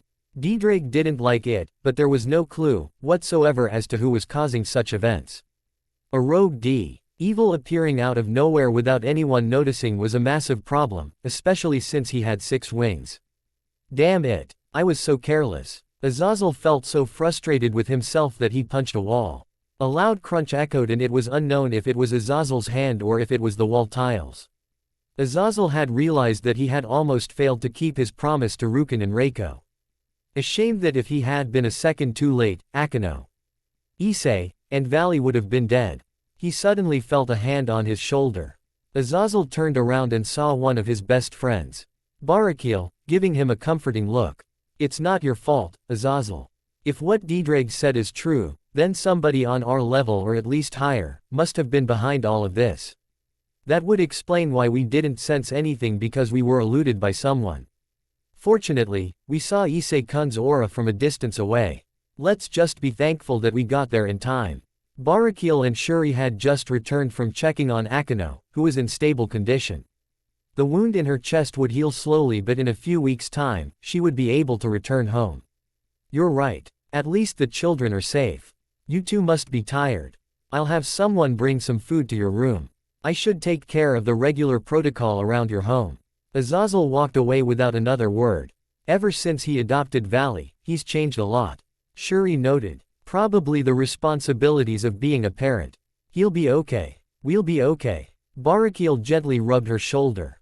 As promised, a month had gone by and Akeno was in proper condition again. not wanting to keep her in an unfamiliar place. Barakiel and Shuri took her home to their shrine, though they took some medicine with them that would help Akeno recover her stamina. Unfortunately, Valley was still confined to her bed since she had suffered the worst injuries. It would take some time for her to heal because, strangely, small fragments of holy light had been imbued into the attack that hit her, causing some pieces of poison to course through her. Azazel didn't understand how a devil was supposed to be able to wield light. It was the antithesis to devils. Either the attacker wasn't truly a devil or somebody had tampered with his physiology. Still, that was the least of Azazel's worries. Issei had fallen into a coma. I don't understand what's going on either. Issei should only be suffering from a drainage of stamina and magic. He should have been in a better state than the other girls. I've been trying to get into his mind but there's something stopping me. It's like something is blocking me from him. I think the past possessors of the boost gear are tampering with him, somehow. Diedrag's voice was ominous and quite fearful. He was afraid for the boy's life. No medicine or magic was able to awaken Issei, causing nothing but frustration for Azazel. Deep within Issei's mind was utter chaos. Issei could see nothing but darkness. Walls of red and black shadows flew around him and it made his spirit weak and afraid. Where is this? What am I doing here? Issei looked around and saw nothing but glowing spheres of red and green circling around him. Voices echoed from the floating orbs. They sounded like men and women, old and young. Hatred. Quote, you failed. Those girls died. Domination. You couldn't save your parents. You couldn't save those friends. The voices continued to echo and spoke words of poison to him, twisting knives into his heart in an attempt to break him. Issei knew he was stronger than this but something was making him weak. Was it fear? Doubt? Anger? Issei didn't understand anything that was happening. His mind was so disoriented that he couldn't think straight. Images of the most recent events appeared in his mind, particularly painful moments of his past. No, I tried my best. I tried to protect them. Akeno, Valley, Uncle Azazel, Aunt Shuri, Uncle Barakiel. Issei yelled out the names of the people he knew in an attempt to call for help. He was scared out of his mind, unsure of what to do. The words and voices closing in around him seemed to be weakening his mind by the minute, terrorizing the 9-year-old boy senseless. However, despite his attempts to stay calm in order to rationalize, Issei felt something dark in him. He felt despair and fear. He was scared that he had indeed led to protect Akeno and Valley and it caused agony to erupt in him. He recalled the lifeless bodies of Akeno and Valley as soon as the thought entered his mind. That's right. Because of your weakness, those girls that you cared for so much are dead. A dark and unknown voice echoed into Issei's ear. This voice sounded different from the rest. It wasn't angry. It was calm and sinister, yet gentle. Issei's eyes widened as he fell into despair. That's right, Akeno and Valley weren't moving. They lost so much blood, I failed to protect them. Issei's speech started to become slower, weaker. If you don't want this to happen again, then use Juggernaut Drive. Quote. This sentence stood out to Issei. Juggernaut Drive. That sounds strong. Issei seemed to fall into a trance, having easily lost the battle of wills in his confused and vulnerable state. That's right. You know the words. You are the Red Dragon Emperor, the Dragon of Domination. Go on. Chant. The gentle voice egged Issei on as the boy rose up and began to speak. At that moment, Diedrag sensed what was happening within Issei's consciousness, having finally gotten through to him. While he could not interfere and stop the voices of the past Red Dragon Emperors, Diedrag could still warn Azazel. Azazel, evacuate everyone from this place. The Juggernaut Drive is coming. I can't stop it. Diedrag yelled, causing Azazel to jump. While he had questions to ask, Azazel knew of the Juggernaut Drive and so, wasted no time in evacuating the Grigori Institute. Everyone. This is Azazel. Evacuate the structure immediately. Do not ask questions or stop for anything. Just run and escape. Azazel immediately pulled out the Downfall Dragon Spear and stood on guard. He wasn't going to abandon Issei, even if he had to knock some sense into him. Fortunately, Azazel would be strong enough to hold off Issei for a while but he would need help to avoid harming him. Shemhazai wasn't anywhere near the institute, while Kokobil was on his own mission elsewhere. There was only one other person that he trusted enough to help him. Creating a magic circle in his hand, he contacted Barakiel. In the human world, Akeno was completely healed, given the good graces of fate. She was able to move about, but she wasn't in able condition to leave the house. Right in the morning, at 7 a.m., Barakiel was startled by the sudden appearance of Azazel's visage through a magic circle. "Azazel!" Barakiel exclaimed. Azazel never contacted him so early unless something serious was going on. "Barakiel, there's no time to explain. Something's going wrong with Issei. I need you to come to the institute and help me. It's Issei." Azazel's urgency and tense voice was enough to prove to the fallen angel of holy lightning that this was no ruse. Only a parent could convey that much fear. Understood. Barakiel did not hesitate to rush to his friend's aid. Before he left, though, he was caught by Shuri. Is something wrong? Shuri's instincts kick. Eden and she knew that something terrible was imminent. She could just feel from her heart that a tragedy was going to happen. Yeah, it's about Issei. Something's gone wrong. I have to go. Barakiel spoke urgently. Moving as quick as possible, Shuri ran forward and dove into her husband's arms. Please help Issei and make sure to be careful and come home safely. Shuri spoke softly as she kissed her husband on the lips. They didn't know why, but they felt extra passionate that day. Remembering this, Barakiel left with a smile. I'll definitely come home. Barakiel disappeared in a flash of a magic circle. Seconds later, Akeno had risen from sleep, having heard her parents moving and talking from the open door of her room. Mom, where's Dad? Akeno rubbed her eyes as Shuri walked over to her daughter. Scooping her up into her arms, she guided her to bed. Akeno wasn't sure why, but her mother seemed extra worried, a rare occurrence. Arriving at Grigori and rushing to where Azazel was. Barakiel's hair stood up as he got closer to Issei's room. He hadn't felt a sensation like this since the Great War. Barakiel, you and I are gonna have a long day. Issei's somehow fallen into a trance. And is about to go into Juggernaut Drive. I don't know if my call for help is going to get here in time, but I really hope that nothing worse happens. Azazel prayed to his deceased father and hope that whatever good existed in the world would save his godson. Issei, who was standing on his bed, was being overshadowed by a dark red aura, with nothing being visible about him, save for his eyes, which were shining green. Ominously, green orbs of light began to materialize and float in the air. The voices of the deceased Red Dragon Emperor, who had been consumed by the Juggernaut Drive, began to speak in tandem with Issei's. As if they had become a chorus to his malicious chant. Sim, the rumbling tilde instrumental. Play song. Who is about to awaken. It started. It looks like it will start. Issei's form changed to that of his scale male, though it seemed more spiked in appearance. Am the dragon who has stolen the principles of domination from God. It was always like that, no matter what. Quote, that's not right, it was like that every time. Quote, the head of the Red Dragon Emperor then protruded forth and his neck became that of a dragon's. His helmet grew jaws and fangs, with a deep growl escaping him. I laugh at the infinite and grieve at the dream. The one the world seeks. The one the world rejects. The arms and legs of the armor extended and became clawed. The top portions of the boosted gear's gauntlets stretched up and grew spikes as the chest area of the scale mail had become a cluster of enclosed armor. I shall become the Red Dragon of domination.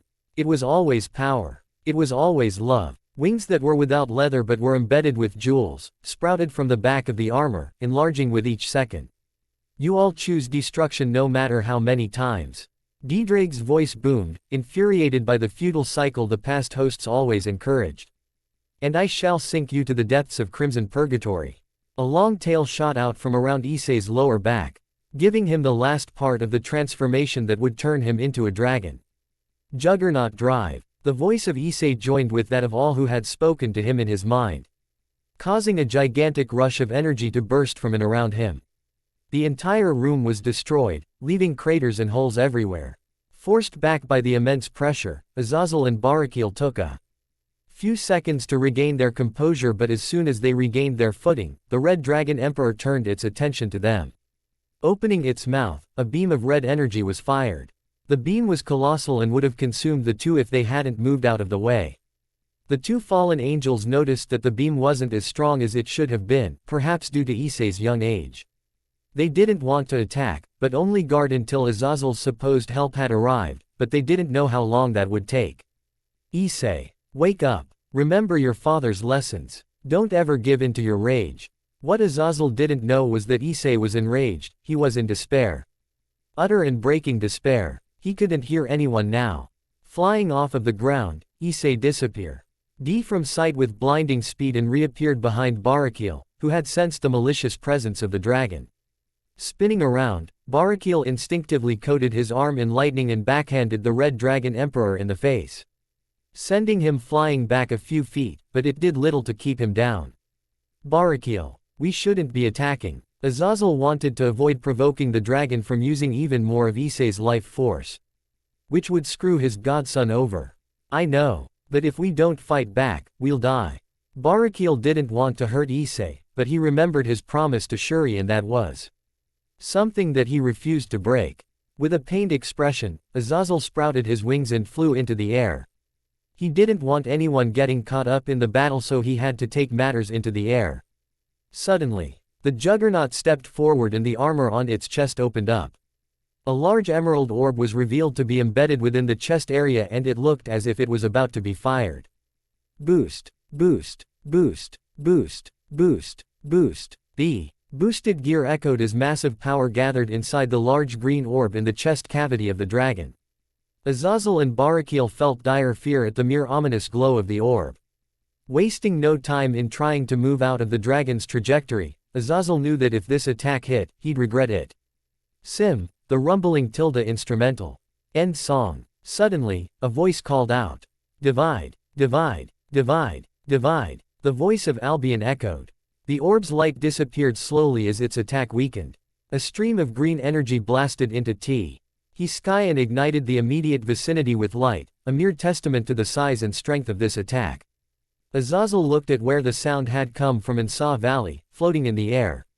Valley, what are you doing? Get out of here. Azazel was now panicking. Not only was his godson dying, his daughter was now in death's path.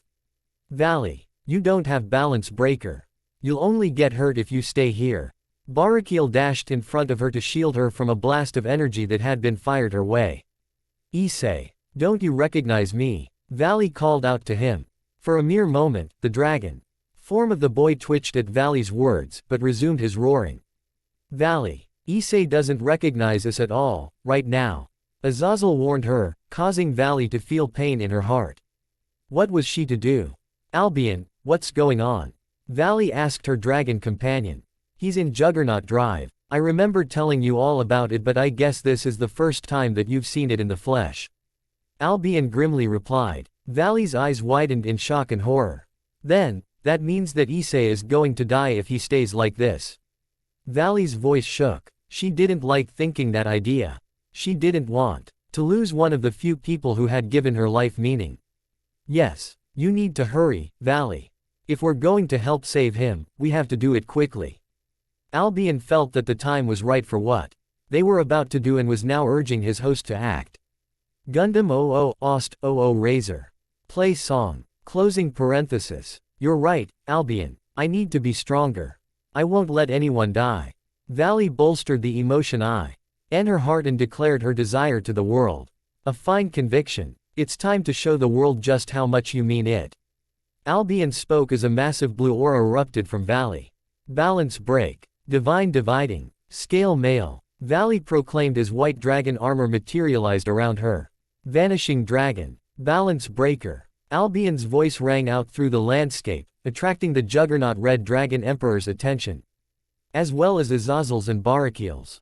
Closing the distance between them in an instant, Valley landed a powerful punch that transferred her powerful emotion to Issei, knocking a small bit of sense into him. Staggering backwards, Issei's juggernaut drive was proven to be incomplete and it was performing far under what it could actually do.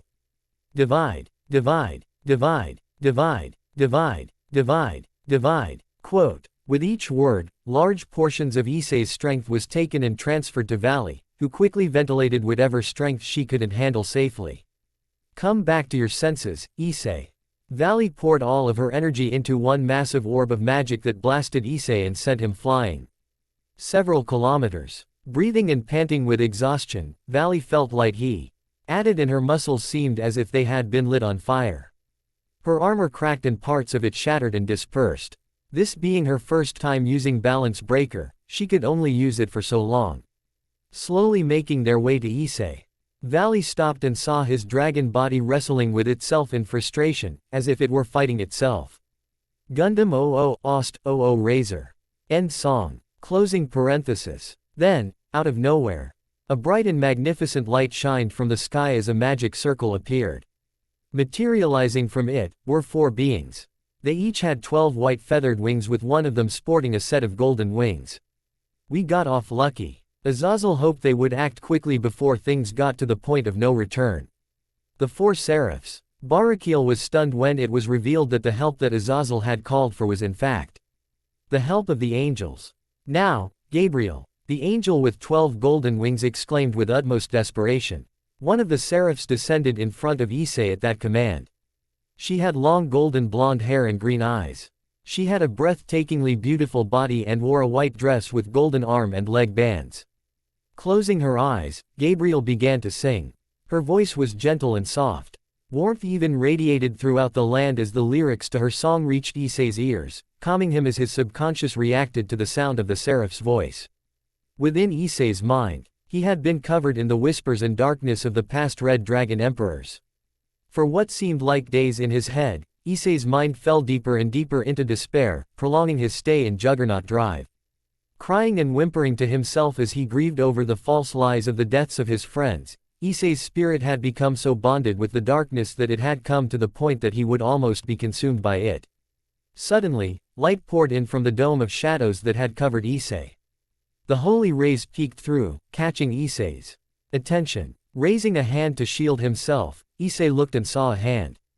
It looked so warm and inviting that Issei felt like reaching forward and taking it. Don't. Quote. Do not take that hand. Hope is not the way of the Red Dragon Emperor. Quote. Destruction is our path. Your path. Quote. Stay away from the light. It will make you weak. Quote. Issei seemed to start losing focus on the words of the ghosts covering him and zeroed in on the radiance coming to him. Take my hand. I promise, everything is all right. You'll be okay. A feminine and blissful voice called out. Issei felt so inclined to take it as he saw a small vision, or perhaps, a hallucination. It seemed as if Issei felt 2 hands push him forward towards the light.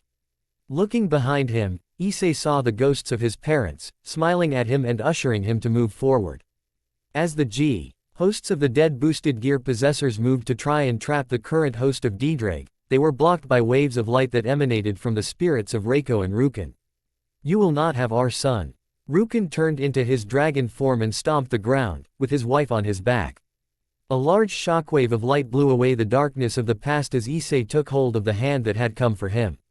He was pulled higher and higher from the white space that was his consciousness until he felt his vision become white.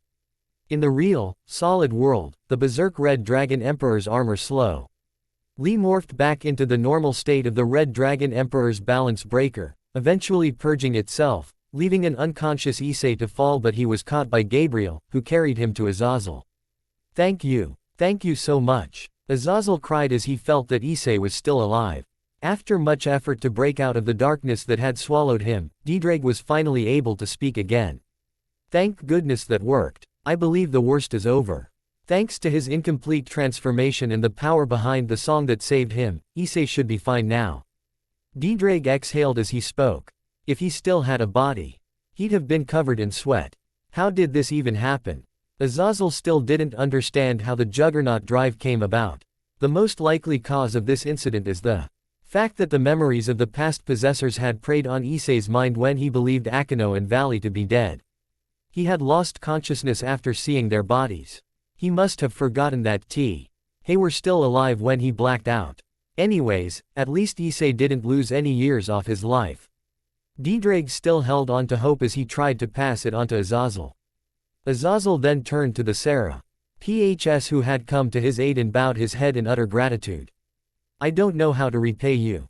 I owe you, Gabriel and Michael.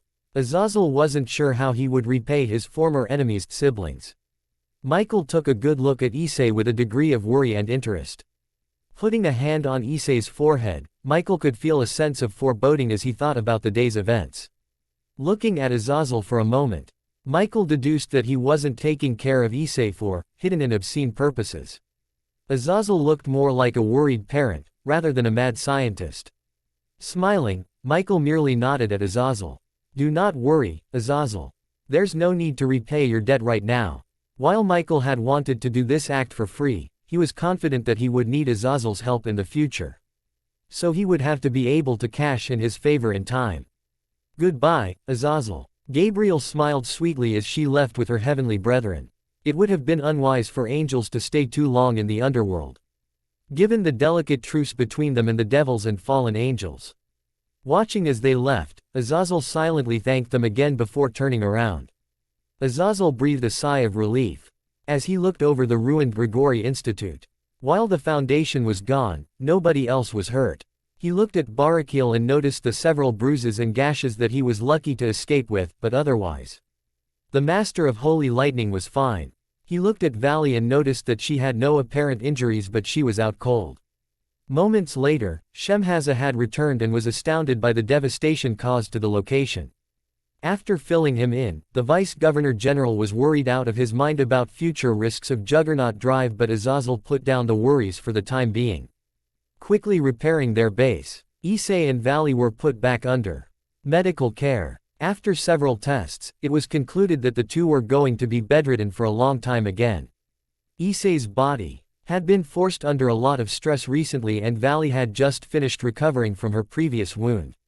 Fortunately for them, that was the end of transformations for a while. Barakil, who had managed to recover rather quickly, had decided to leave for home after being reassured that the two would be fine.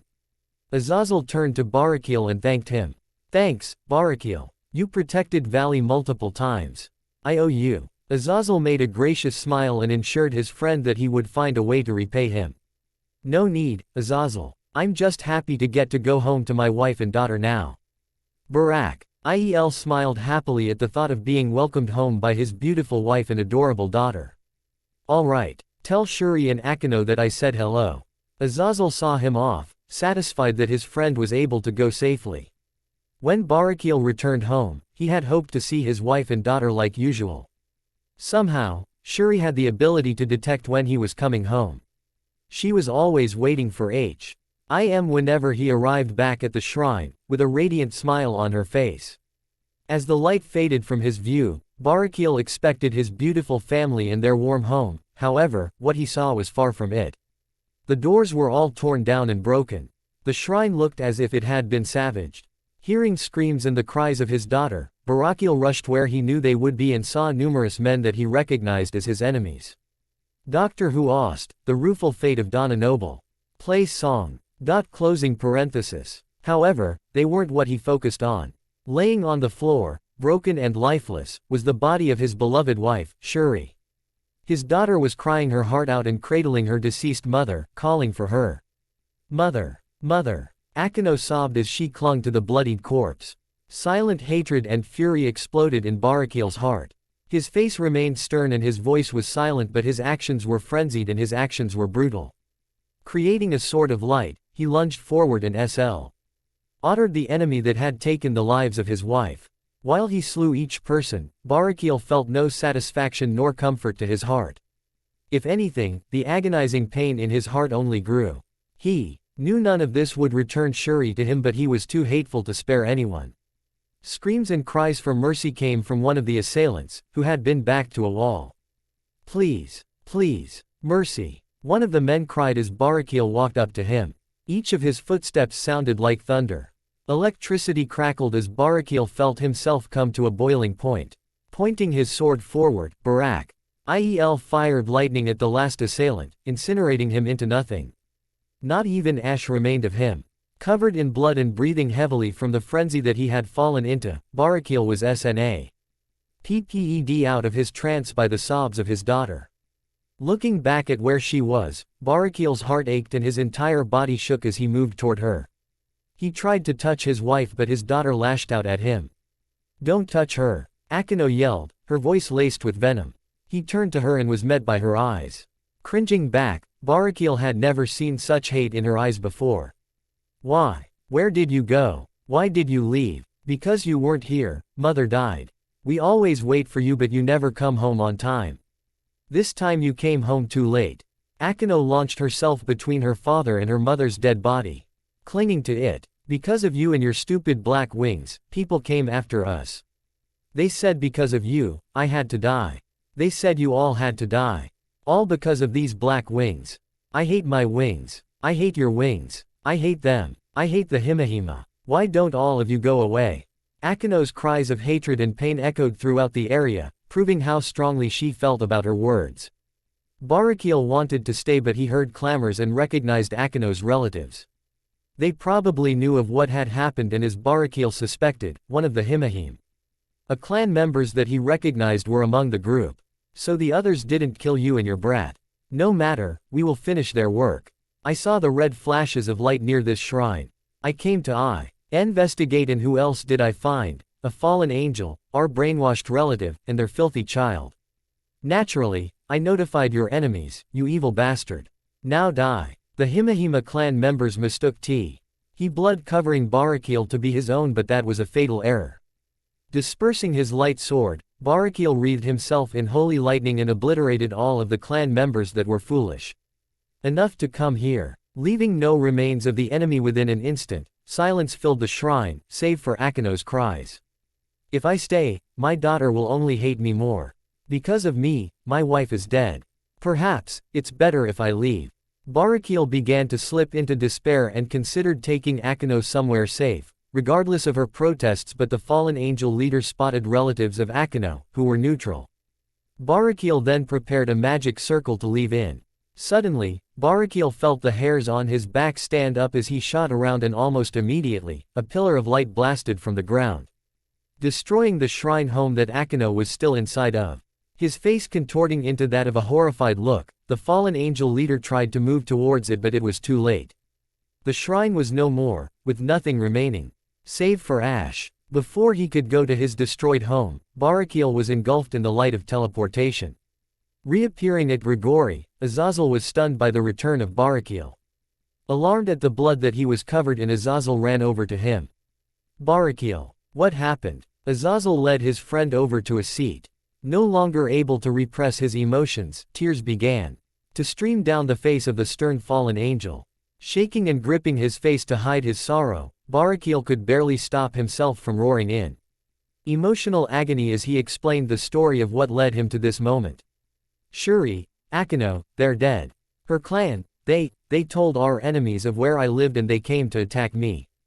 They found Shuri and Akeno instead. They killed Shuri. I killed them but then her family came, they attacked and I killed them again. All I've done was kill enemies and now, I killed my wife and daughter. Just when I turned my back, our home was obliterated along with my daughter. Barakiel collapsed into sobbing shambles as Azazel felt tears fall down his face too. Azazel wanted to fall into grief as well but he couldn't. He had to be a pillar of support for his brother. Azazel led Barakiel into a room and listened to his brother as he cried himself into silence. Walking out of the room when all was done, Azazel dropped to his knees. In total shock, Azazel realized what had caused Barakiel's tragedy. It's all my fault. If I hadn't called Barakiel out to help me, he'd have been home to protect his wife. Shuri, sweet Shuri. Why? First Rukin and Reiko, now you too. Shuri. And poor little Akeno. She was so sweet. She didn't deserve any of this.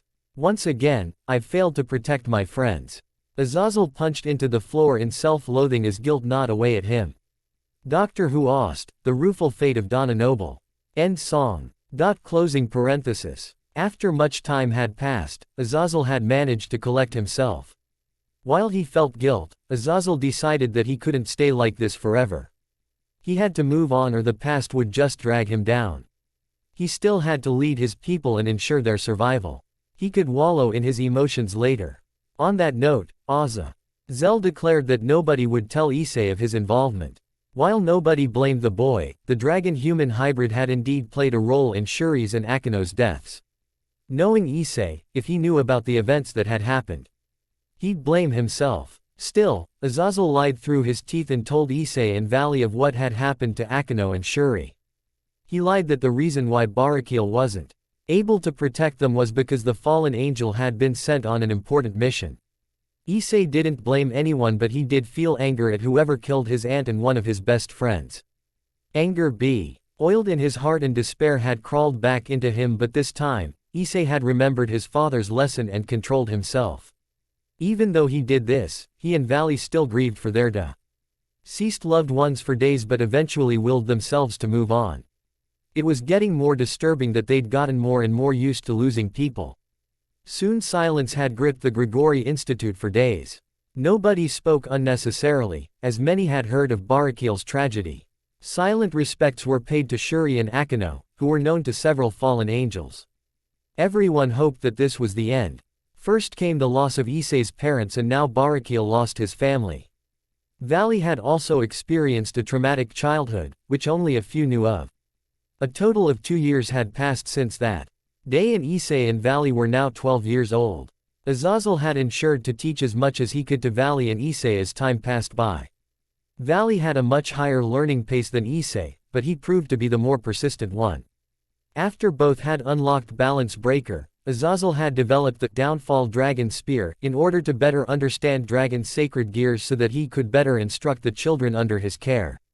When Valley had learned everything that Azazel could teach her, she had 5 devil wings. Given her young age, Azazel was sure that she would have more as she grew stronger. It was after he thought this that his daughter entered his office. She looked serious and even sad when she walked in. "Valley, what's wrong?" Azazel knelt in front of her. "Papa, there's something that I want to talk to you about." Valley sounded nervous, even sad. "What's wrong?" Azazel didn't like where this was going. Enough tragedy had already happened, he didn't want to hear any more bad news. "Papa, I'm going to leave for training. You said that you'd train me personally, but I need to be stronger." "Issei, he got hurt because Akino and I weren't strong enough. I don't want that to happen again. That's why I'm going to leave for training with other people." "You're friends with Odin, right? I want to go there to learn more. Please, Papa." Valley begged on her knees in desperation. In all honesty, Azazel didn't want to let his daughter go to some faraway place, but when he saw the heart-shattering plea of his daughter, Azazel's willpower crumbled. Taking a long and heavy sigh, Azazel nodded. "Very well. I will contact Odin and call in a favor that he owes me. However, you won't go alone. I'm sending Penemu and a small group of fallen angels with you for your protection. While we don't have particular animosity with the Norse, we can't have you march into Asgard unannounced and unprotected. I'll handle setting things up. You need to go pack your bags." Azazel was already formulating plans and schedules by the time his daughter left the room. He understood that Valley wanted power for a noble reason, and who was he to obstruct her from such a noble cause? While it saddened him to watch her leave, Valley promised to return as soon as her training was complete. However, Azazel was worried about whether or not Issei would take things well. The two of them had grown so close in the 3 years that they lived together. It was actually becoming apparent that Valley had developed feelings for her rival friend. She blushed very often around him and would stutter whenever he complimented her looks. Azazel was actually scared of how quickly Valley matured mentally. "I hope nothing goes sour." Azazel stared out of his window as he contacted the old geezer of the north. Valley was packing a suitcase and had just met up with Penemu. The purple-haired fallen angel had been like a caretaker and mentor to her for years. She taught her how to be an appropriate and proper lady and watched out for her when it came to boys. It was actually she who told Valley to try and grow more by learning about the world. "Penemu, I'm all packed. I'm ready to leave at any time now." Valley smiled sweetly at her older sister-like figure, who patted her head. "Good. Azazel is also getting things ready, so we should be able to leave as soon as he says when we can." Penemu then left to oversee a few final matters. Valley then jumped as she felt a strong tap on her back. "Kya!" She yelped and then abruptly covered her mouth. She whipped around and saw Issei, smiling goofily. "Issei, don't do that." Valley outed as she hated it when he embarrassed her like that. "Sorry, I couldn't help it." Issei rubbed the back of his head sheepishly. Suddenly, Valley recalled that she had forgotten to tell her crush that she would be leaving on short notice. "Say, Valley, how about we get something to eat? I'm starving," Issei suggested. Valley wanted to tell him what she was doing, but she decided that this may be the last time that she would be able to spend time with him in a long while, therefore deciding to go with him. Okay. Walking off to the cafeteria in Grigori, the two enjoyed a Japanese meal and conversed. I heard that you extended the time that you could stay in Balance Breaker, Issei. I can't believe that you can use it for a day now. Valley wanted to milk out whatever she could from their conversation because she knew that she would miss doing this. Yeah, but it's not special at all. By the way, I heard that you caused an accident in the labs the other day. Haha, I heard that you blew up some test tubes in an experiment. Issei laughed jovially as he teased his friend. Valley puffed her cheeks at this. Stupid Issei. Always teasing me. I don't want to talk to you anymore. HMPH. Valley huffed and turned her head, making Issei apologize quickly. I'm sorry. I can't help it. Issei then caught himself before he could say anything else. You should treat a lady properly. Valley still kept her head turned away. Man, this kinda brings back memories. I remember when we'd prank Uncle Azazel by rearranging his schedules and then we'd switch out Uncle Barakiel's training equipment with rubber replicas. We'd also do training together and we'd spar until we were black and blue. I remember when you made me promise to always be your friend and to stay with you. Issei's words were driving a nail into Valley's mind. I need to tell him. Oh, he's going to get so upset with me but I'm doing this for his sake. Valley gripped her chest as she amassed her courage and spoke. Issei, there's something that I have to tell you. Valley stood up straight and looked her crush right in the eye. Looking at her innocently, Issei's eyebrows arched up in a questioning fashion. I'm leaving Grigori for a while. I'm going away. Valley spoke solemnly and she regretted speaking as soon as she saw his smile turn into a hurt expression. What? Why? Issei dropped his chopsticks onto the table. I have to get stronger, Issei. I'm not growing much anymore here. I have to travel and grow stronger so that I can protect the people that I care about. I'm so sorry, Issei, but I want to do this for everyone's sakes. Valley grew a bit afraid that Issei would lash out at her. Issei hung his head low. Making a sigh, Issei looked at her with a pained smile, but his voice was soft when he spoke. Okay, I understand, Valley. But promise me something. Yes. Promise me that you'll definitely come back. Issei looked at her with pleading eyes. Valley was one of the few people left in his life. Valley nodded and gave Issei one last smile. Of course, Issei. I swear to come back to you. Valley then bent over the table and kissed Issei's left cheek. Goodbye. Valley then left as she had caught sight of Penemu, who had signaled for her that it was time for her to leave. Issei watched her as she left, not looking away once as he tried to burn his memories of her into his mind. Goodbye. Issei muttered sadly as he was now alone. Stay safe and get stronger. Issei then made a look of powerful determination in his eyes. Because from now on, I'll get stronger too. A total of 5 years had passed since Valley had left. During that time, Issei had been growing stronger and he had also physically changed. He was now 17 years old and stood at a height of 5 feet 9 and was quite muscular.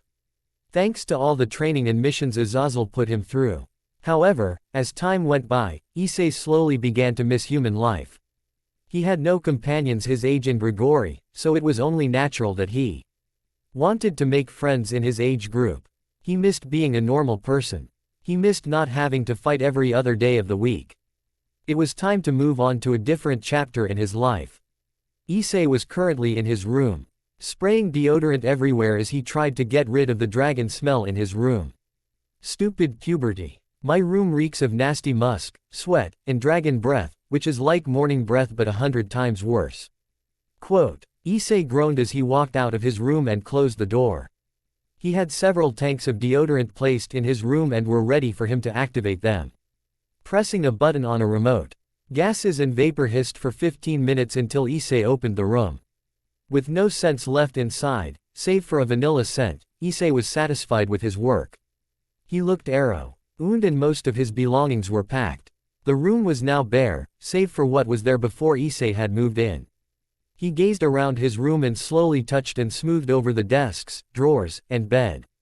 He smiled sadly as he had planned to leave this home for a very long time. He had planned to return to the home that he and his parents had lived in, which was back in Kuo. While it still stung to remember his past, Issei noticed that recalling his past was lessening more and more when he accepted the fact that he had no power over life and death. He could only move on and live for the sake of his loved ones who had left the mortal plane. Picking up his backpack, his only luggage that was left to move, Issei walked out and locked the door to his bedroom before pocketing the key to it. Walking around and visiting all of his friends for the last time, Issei made his last visit with Azazel. Knocking on the office door of his godfather, Issei peeked inside and saw Azazel smile at him. "You all set?" Azazel looked a bit sad, but there was a gleam in his eyes. "He's probably gonna turn my room into another harem den or lab for himself. Haha, not that I mind. He raised me after all." Issei smirked to himself as he recounted the countless antics that Azazel endured because of him. "Yeah, I'll be leaving right after this." "I see. Well, it's too bad that you're leaving. I still wanted to teach you about the life of visiting bars and clubs, but I guess that's for another time." Azazel laughed as he joked, at least Issei hoped he was.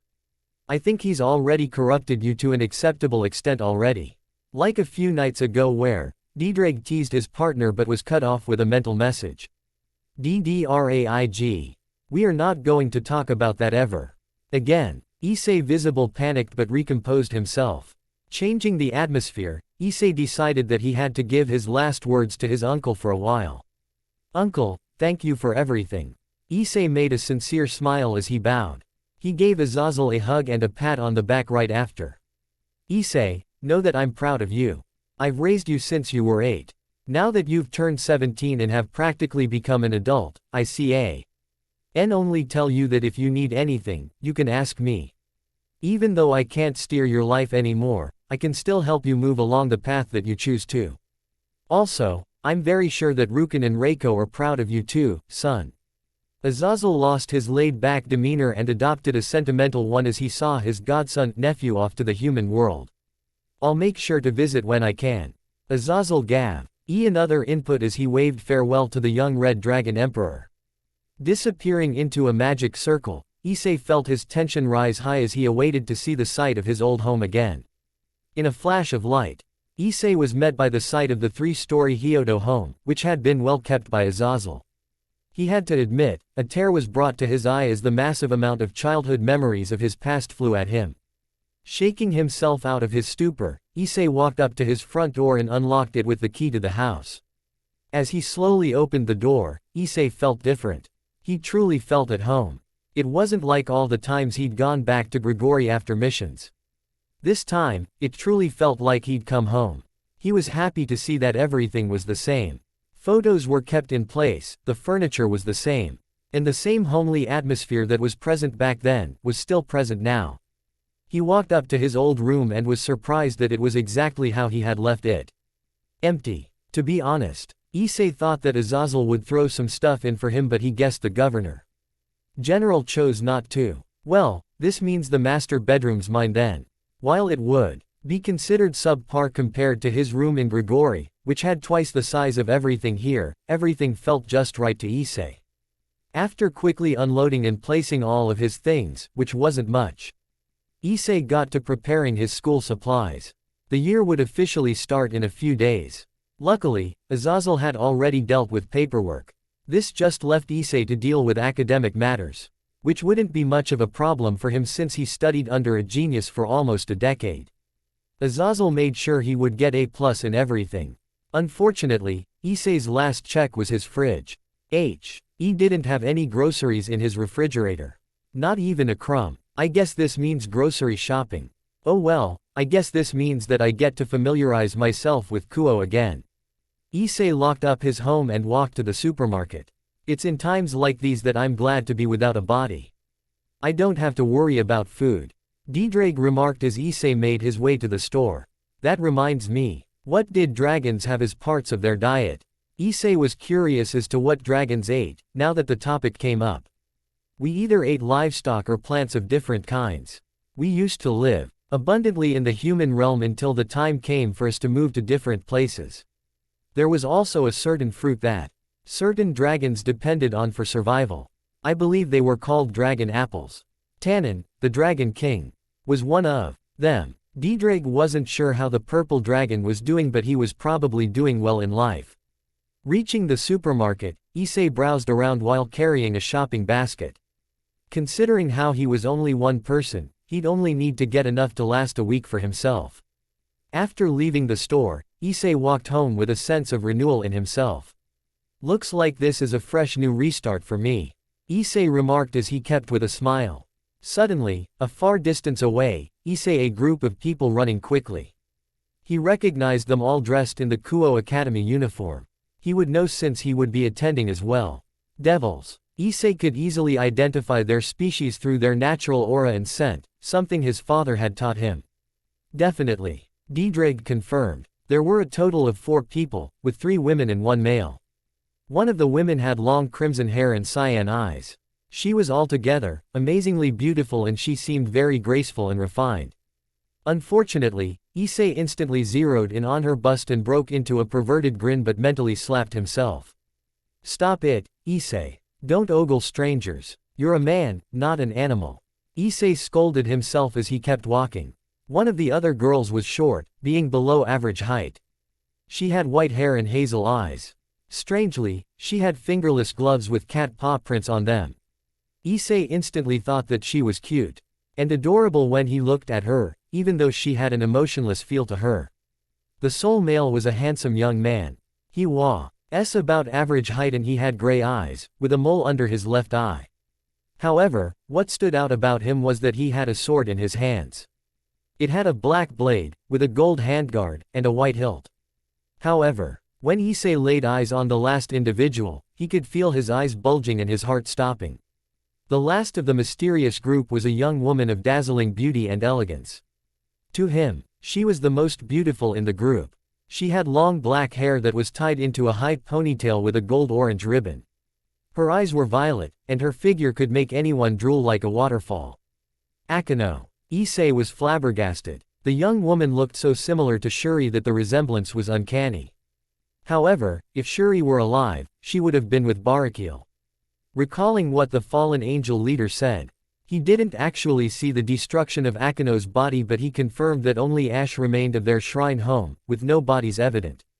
Partner, could it be, through some miracle, that Akeno survived? D-Drake was also alarmed. I need to investigate. Issei was about to make a brash move until D-Drake intervened again. Wait, partner. Remember what Azazel said. This territory is controlled by devils. We can't just make rash actions that could damage the ceasefire of the 3 factions. Those 4 are wearing Kuo uniforms. There's a highly likely chance that we'll see them again. I know how you feel, but we have to tread softly or we might cause a major domino effect. Single quote. Taking D-Drake's advice seriously, Issei growled loudly with frustration but relented. Gah. Fine. Issei sighed as he took one last look at the direction where the 4 had headed off to. Issei turned the corner of the street that they ran through, but when he did, the 4 devils were gone. D-Drake. If that was Akeno, Issei muttered to his dragon partner. He didn't finish his sentence. He was afraid that if it was her, then he'd wronged her so terribly for so long. He could only imagine the years of loneliness and grief that Akeno must have experienced if she had survived the incident at the Shinto shrine 8 years ago. D-Drake didn't say anything. Whatever he was thinking, he wasn't intent on sharing it. After a span of a week, Issei and D-Drake hadn't seen the group of devils again. This only served to frustrate Issei, who wanted to find information, but he couldn't because anything could be used against him if he were caught by devils. He knew that if he had ever gotten into trouble, Azazel would jump in, which would lead to big problems if the other factions were involved in a particularly accusational matter. The school week finally began and Issei hoped that he would finally get answers. Walking into his classroom, Issei made his introductions. He looked around and didn't notice anybody standing out in particular, until he saw the blonde boy from the group of devils from a few nights ago. He resisted the urge to say something but didn't want to make a scene. Does anyone have any questions for Hyodo? The teacher asked around. Issei expected silence but several hands went up, surprising him. Yes, Murayama. The teacher pointed to a well-endowed, twin-tailed brunette. Do you happen to know those 2 over there? She pointed at one boy that had a shaved head and another boy who wore glasses.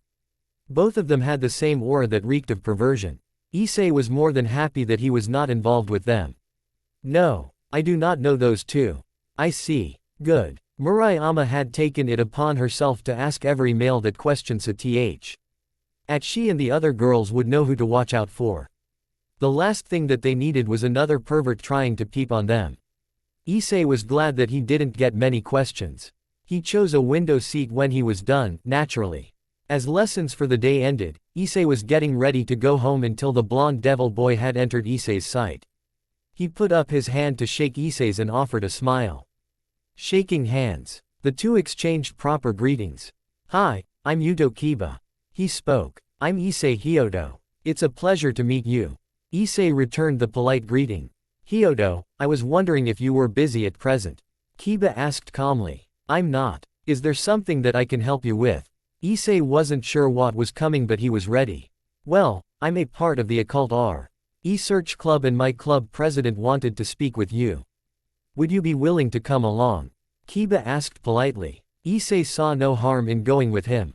He was thankful since it could get him the answers he wanted. Issei followed Kiba to the old school building and was led up to the room where a certain crimson-haired girl awaited. Knocking on the door and opening it, Issei wasn't exactly surprised that he would see the crimson-haired girl again. "Welcome. Please come in." The club president spoke politely with a gentle and relaxed tone. Now that Issei got a good look at her, he could recognize her as a grimoire. Given her crimson hair and the stories he had heard about her, Issei practically knew who she was. She was Rias Grimoire, the Crimson Ruin Princess. "Thank you for inviting me. May I ask what you want from me?" Issei half expected to receive accusational glares of suspicion from everyone in the room, but he only received looks of indifference. "Thank you for coming. My name is Rias Grimoire. I believe that you are Issei Hyodo, correct?" Rias knew the answer, but she only said this for courtesy's sake. Issei nodded courteously in response. He looked to one of the couches and noticed the girl named Kaneko Tuju. Now that he got a good look at her, Kaneko was about average height, with a moderate physique and proportions. "I'm well aware of the fact that you aren't human. I believe that we crossed paths a few nights ago. While the rest of the club members and I were busy with duties, I meant to ask what you were doing here, let alone what you are." Rias looked at Issei again with a quizzical look. Issei knew that beating around the bush was useless, nor was lying a good idea. He didn't particularly see anything wrong with telling what he was, unless the princess had ulterior motives. "I'm half human, half yukai. My mother was human and my father was half yukai." Issei wasn't going to tell that he was part dragon unless he had to. He didn't know if anyone had dragon slayers after all. Specifically, what kind of yukai are you?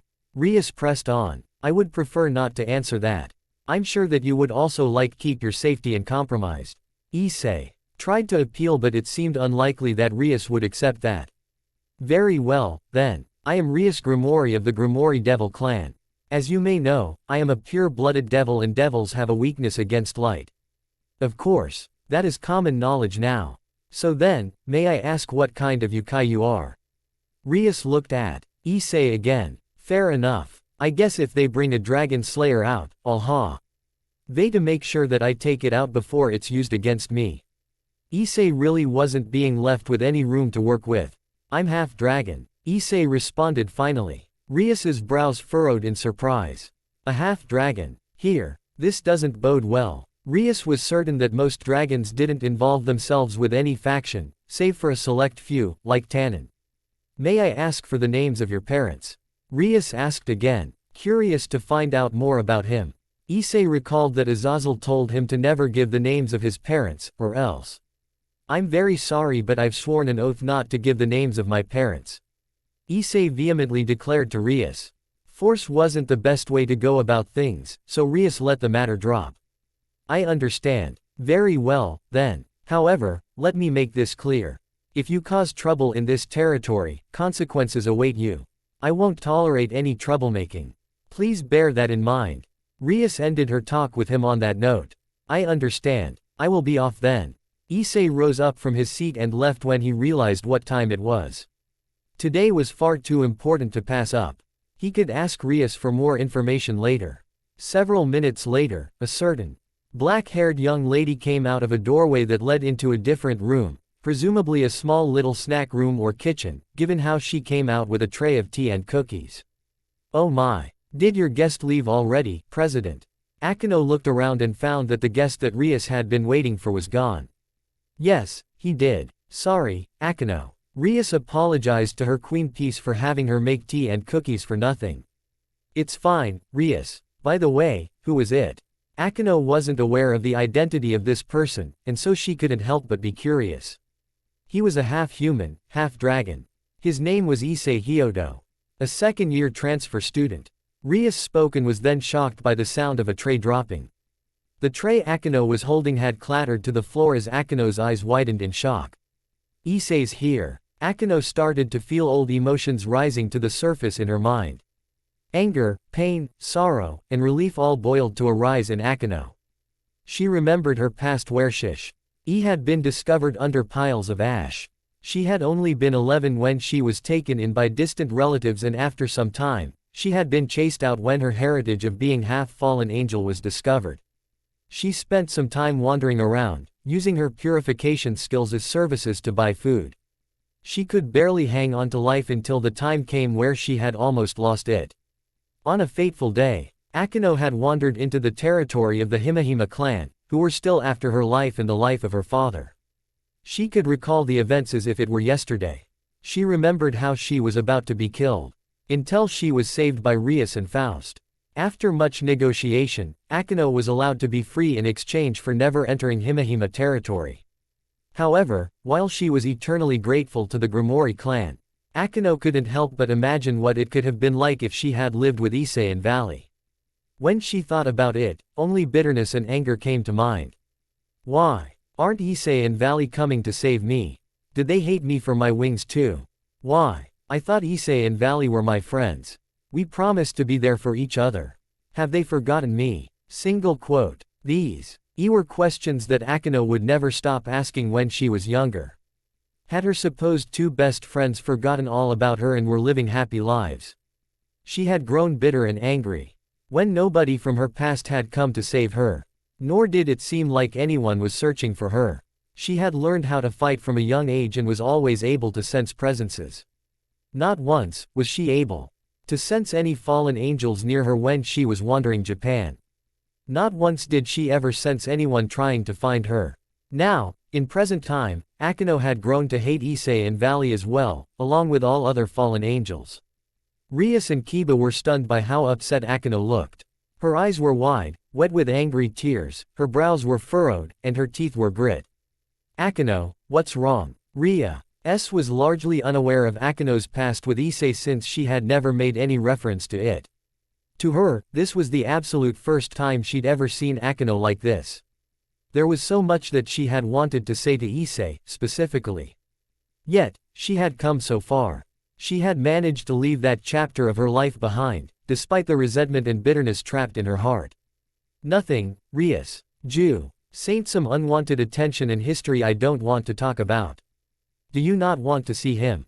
Kaneko asked. Kaneko could tell that Akino didn't have a positive opinion of Issei, whoever he was. Akino didn't respond, merely sitting down and sipping her tea. Although, the bitter frown on her face didn't go away. Far away, in the shopping district, Issei was conversing with Didrag. Didrag, what kind of flowers should I get them? It's been a while since I saw them. Issei mused as he stopped by a flower vendor. It wouldn't hurt to get several kinds if you don't know what to get. Didrag responded. He wasn't exactly an expert on flower symbolism, so he couldn't help Issei much in this field. Issei was amazed by the wide range of flora in the shop and bought several kinds. Having brow tea along a bucket of water after dropping off his things at home, Issei placed his bouquets of flowers into the bucket and made his way to a place he hadn't been to in years. Issei had gone to the rebuilt Himahima shrine, which had been discreetly restored by Azazel. Walking around the shrine and entering the burial grounds, Issei stopped in front of 4 graves. Laying out 4 bouquets in front of the graves, Issei did his prayers and then began to talk to them. Harry Potter and the Deathly Hallows Ost, Lily's theme. Play song. Hi, Mom. Hi, Dad. How've you been? I've been doing fine, in case you were wondering. I've spent the last 9 years training with Uncle Azazel. It was so grueling that I felt like I was in the worst pits of hell. I finally managed to obtain balance breaker, Dad, just like how you wanted me to. I haven't forgotten any of your lessons either. And Mom, I've never forgotten what you told me either. I'll always try to be merciful. Issei spoke as if the spirits of his parents were in front of him. I'm living alone in Kuo now. I actually moved back into our old house. I'm kinda nervous about it. I've lived through almost 10 years depending on Uncle Azazel for parental support. Now that I'm almost a fully grown man, I'm not sure what to expect, but I'll do my best. So rest assured that I'll keep walking like how you wanted me to. Issei then turned to the third gravestone. Hi, Auntie Shuri. Are you doing okay? It's been a long time since I visited you. I guess it's been about 8 years. Uncle Barakil is still as stern as ever, but lately, ever since you died, Uncle Barakil has gotten sullener. When he came back to Grigori, he spent every day crying over you and Akino. He even got insomnia because of his grief. Also, he's been shutting down some of his emotions too. He doesn't laugh anymore and he doesn't really smile much now. Auntie, I'm so sorry that Uncle Azazel and I can't help him gain closure. Please help him, Auntie. Issei put a hand on Shuri's gravestone and made a request to her spirit since he wasn't sure if he could do anything anymore. Issei made another silent prayer and finally he turned to the last grave. Akino, Issei spoke glumly. I miss you so much.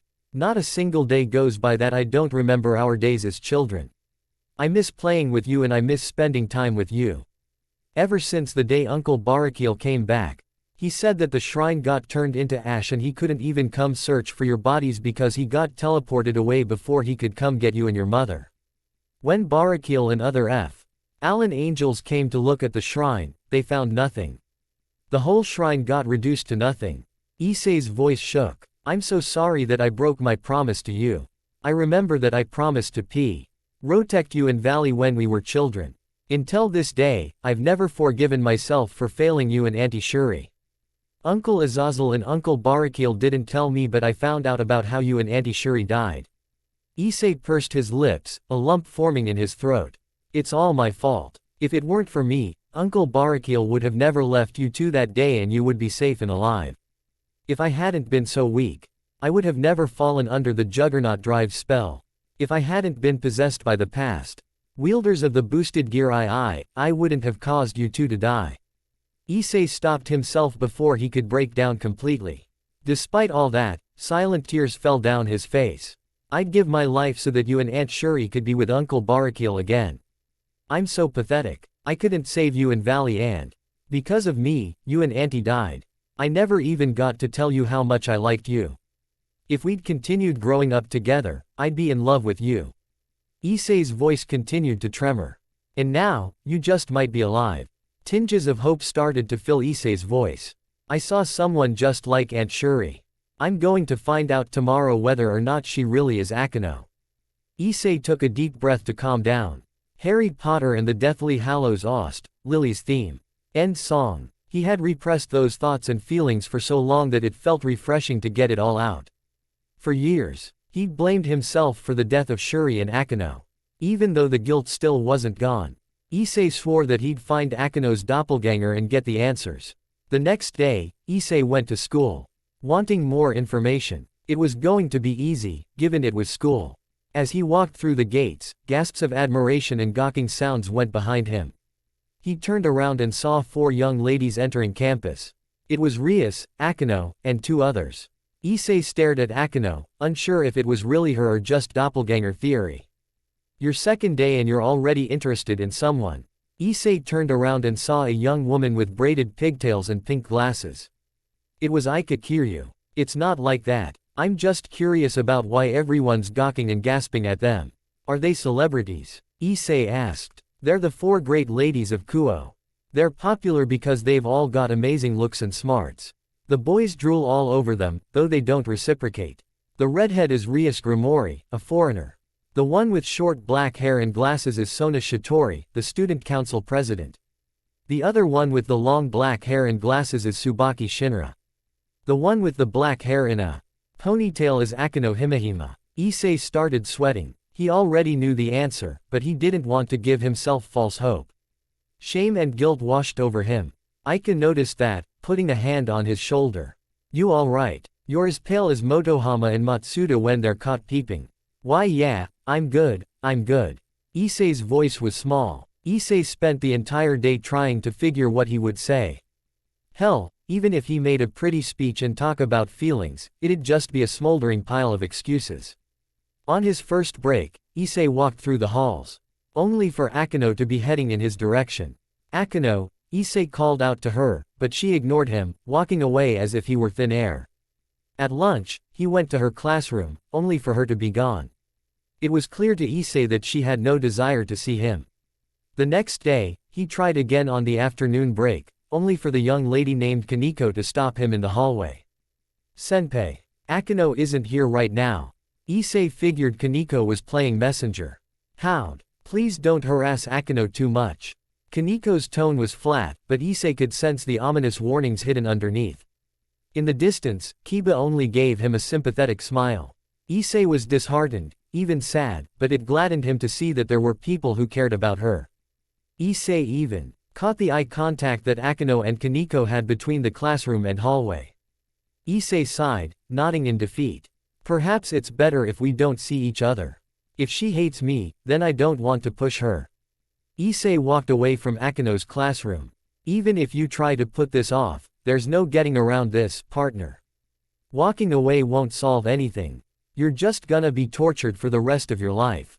Ddraig warned. It's not going to reach that point, Ddraig. Single quote. You're thinking the same way your predecessors did. Big things got small over time, then they got big aga. And then they ran and ran before they fell. Single quote. Issei sighed. Ddraig had a point. He was scared, honestly. He was afraid of what would happen. Would Akino remember him? Would she tear into him or obliterate him? Their connection was on a fragile thread and he didn't know what was going to happen. Taking a deep breath, Issei couldn't go to Akino's classroom, not wanting to cause a scene. He wrote a simple letter and began looking for Akino's locker. He stopped in front of one, hesitating for a few moments. That's not Akino's locker. Issei turned to see that it was Rias. Her locker is behind you. She pointed at the right one. You're not going to stop me. Issei held up the envelope. That's between you and her. I figure there's some past behind you too. Whenever you come up in conversation, Akino's mood changes. The others stopped you at Akino's request. I realize that this may not be my place to interfere, but I don't think Akino can continue like this forever. I won't get in your way. But I'll give you another warning. Rias unfolded her arms and glared dangerously at him. Akino's like a sister to me and is a part of my household. I don't care who you are. If you hurt Akino, I'll make you regret it with every connection and power I have. I'm only letting you near her for now. Until she makes how she feels about you clear. If she decides she really doesn't want anything to do with you, then please respect her wishes. Rias then walked away. Issei scratched the back of his head. There was so much ire and distrust sent his way. Then again, if he were in Rias' shoes, then he'd probably react the same way. He waited on top of the school's balcony, hoping for privacy. He was so nervous, his stomach twisting into knots before bouncing like a bungee. With the past few days, Issei started to understand just how resentful she felt. He had come to a conclusion in response. Are you really going to do this, Issei? Ddraig's tone was grim. He didn't like what Issei was going to propose to Akino. Yeah, we talked to an understanding last night, didn't we? Issei sighed. There has to be another way, Issei. The door opened with a haunting creak. Issei turned around and found Akino. A part of him was elated, another part crushed by the spiteful glare she was giving. Akino closed and locked the door behind her. Hello. Issei knew it was an awkward start, but what else was he to do? You've grown up. Akino's reply was laced with cold venom. Issei paused. He had words but they were just so difficult to get out. Where were you? Akino cut him off. At first, she was going to let him say his piece, but her temper had gotten the better of her.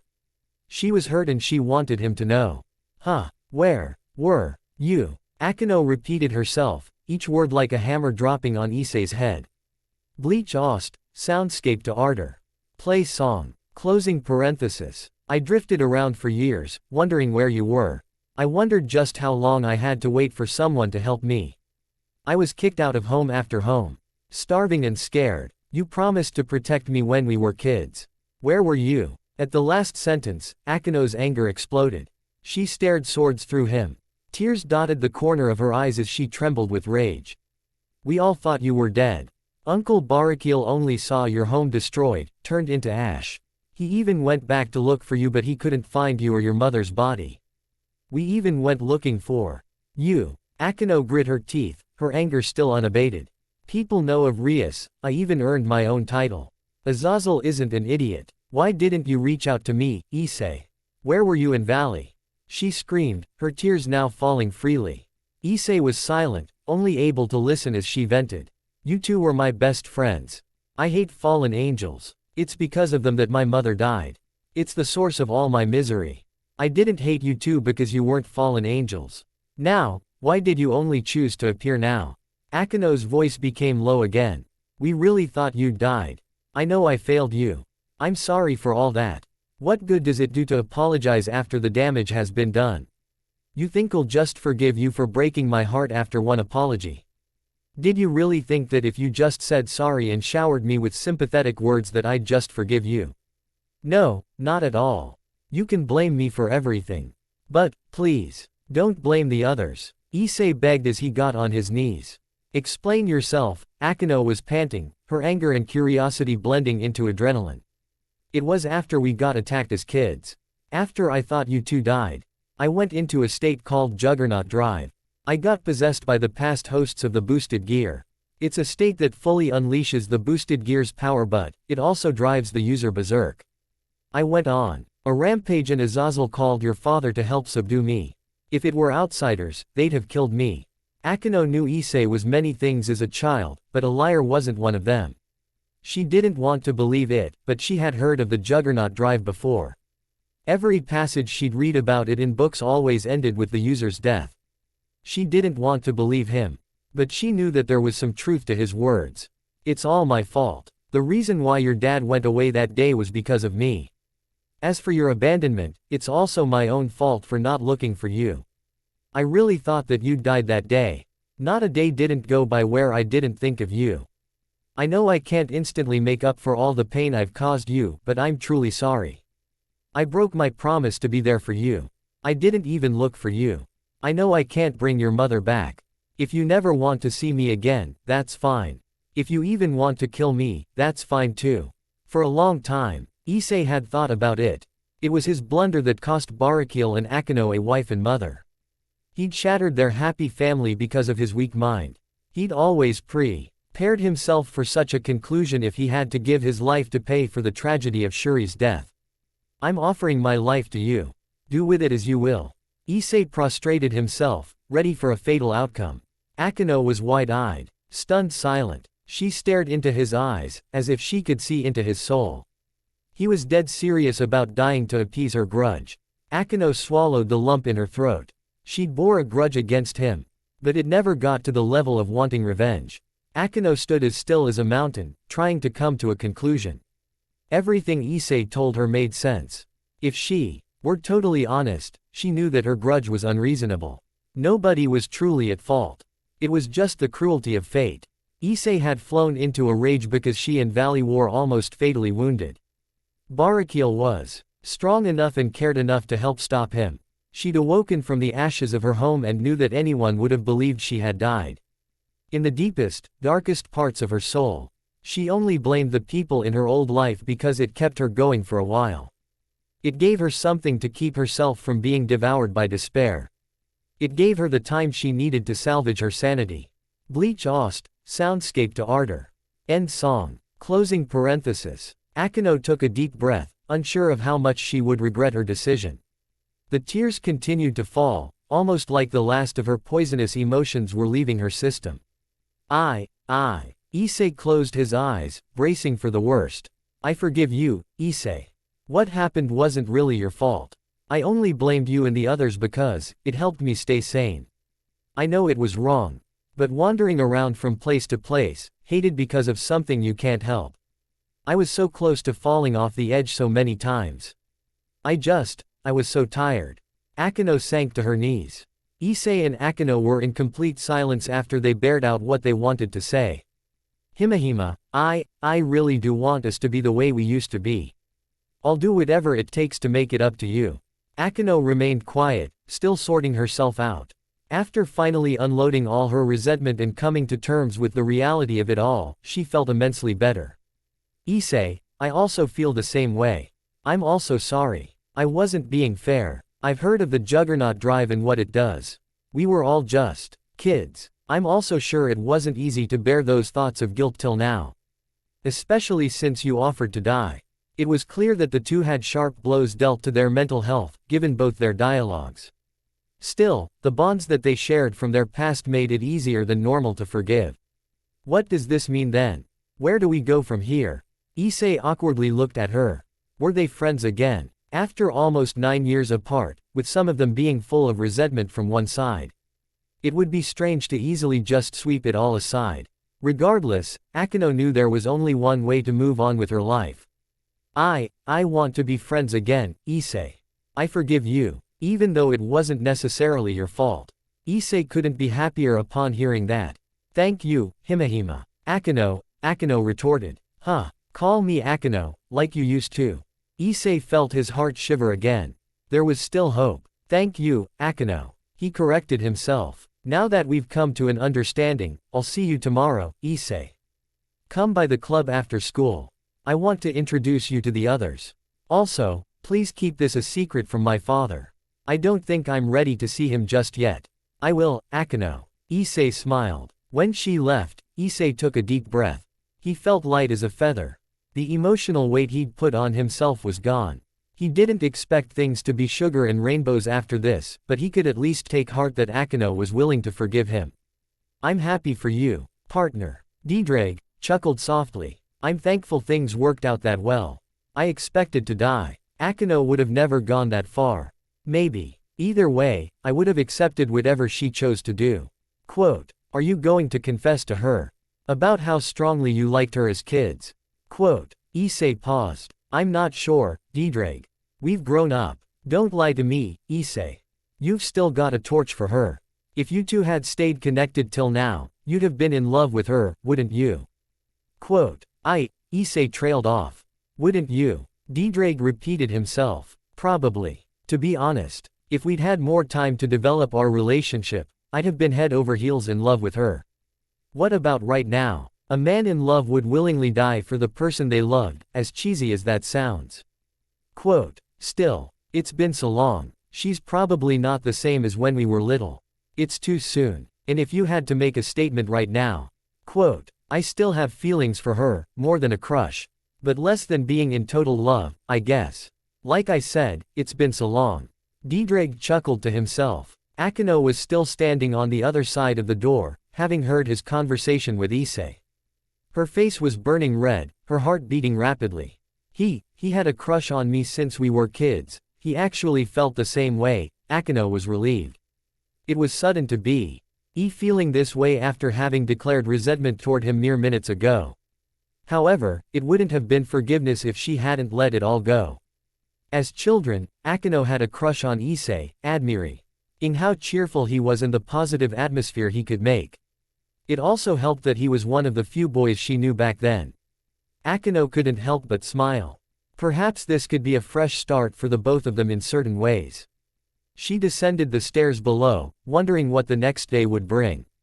Awaking bright and early the next morning, Issei felt refreshed and relaxed for the first time in a long time. With the fact that Akino was alive and well, Issei could barely contain his excitement. However, a new thought crossed his mind. Barakiel had to know. Unfortunately, Issei led his conversation with Akino the previous night. She didn't want to meet him or face him, not yet, at least. She couldn't sum up her courage to speak to him after the last time they met. He had decided that he would respect her wishes. He didn't know what their exchange was like before they went their separate ways. Looking at his clock, Issei decided that he'd get ready for school. He still had to play catch-up with human life. After preparing his lunch and leaving his house, Issei was met by Akino, who had apparently come to pick him up. Good morning, Akino. Issei beamed at her brightly, making the young lady blush. Good morning, Issei. Akino returned the smile. How do you know I was back in my old house? I figured you still had an attachment to it. Akino replied as they walked to school. True, I can be a bit sentimental. Issei, you're a third year, right? Akino looked at him with a hopeful expression. No, I'm not. I'm actually a second year, Issei responded. Akino looked saddened when he told the truth. Oh, she looked disappointed. Issei instantly felt bad for telling her that. She must have been hoping that I'd be in the same year as her so we could spend more time together. Issei exhaled, lost on what to do. Well, for what it's worth, at least we found each other and now we can spend time together again, like the old days. Kuo does have 4 years of school like in the US, after all. Issei softly comforted her. Akino's expression lightened a little. True. At least we know where the other is now. Akino found solace in that thought. The two continued walking to school happily until they encountered other students. Several other men were glaring at Issei as they had noticed that he was walking so closely to one of the greatest beauties of the school.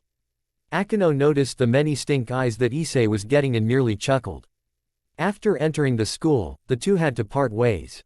I'll come get you after school's over so we can go to the club. Akino twirled around as she looked at him with puppy dog eyes. Why does she do that to me whenever she makes a request? She knows I can't say no. Issei complained. Why don't you just oblige her, partner? It's a good way to make up for lost time. Who knows? She might even have something naughty in mind. Diedrag made his input. Of course, I'll oblige her. Also, since when did you have those kinds of perverted thoughts? Isn't that my department, according to you? Issei was a bit bothered by Diedrag's sudden suggestion. Diedrag remained silent as he realized what he had let slip. I didn't mention to Issei before that he once had multiple dragon mates, and he would prefer to keep things that way. Hypocrite. Issei taunted with a smug grin, causing a vein to pop on Diedrag's forehead. Issei made his way to his classroom and was swarmed by questions. What have you done? Are you dating Himejima? What a shame. You. What irritated Issei the most was the fact that the perverted duo, Motohama and Matsuda, were in his face, spouting curses and insults. Could the both of you get out of my way please? Issei politely spoke to them, though that infuriated them more. No way. Answer us. How did you seduce and ensnare one of the 4 great ladies? Matsuda spat. These two, I really wanna kick their asses. Not only are they peeping toms, they're harassers. I felt multiple veins popping on his forehead. Hey, you two, quit bothering the transfer student. The brunette, twin-tailed girl, Murayama, interjected. That's right. Several others in the class, including the guys and girls, spoke at the same time. The entire morning, since the duo saw Issei with Akino, they had been making loud racket out of perverted envy. Silenced by the majority, Issei looked at the class with a look of gratitude and sat himself down at his seat. Clearly, they were more fed up with the perverted duo than he was. Kiba nodded at him, to which Issei returned the greeting. As lessons began, Issei wondered whether or not he should contact Valley.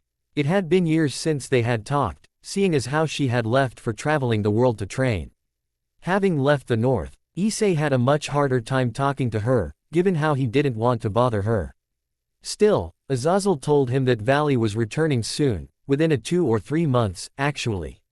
When Issei found out that very morning, he could barely contain his excitement. Suddenly, he felt a hand on his shoulder. He looked around and found Akino looking him in the eyes. Huh, Akino. How come you're here? Issei was alarmed by her sudden appearance but then looked at the clock. It was lunchtime. Oh crap. Issei had been so busy in his thoughts that time had passed almost within the blink of an eye. Were you too busy daydreaming to remember that lunch just started? Akino made a mock scolding look. Sorry, senpai. Issei went along with her but that made her genuinely upset.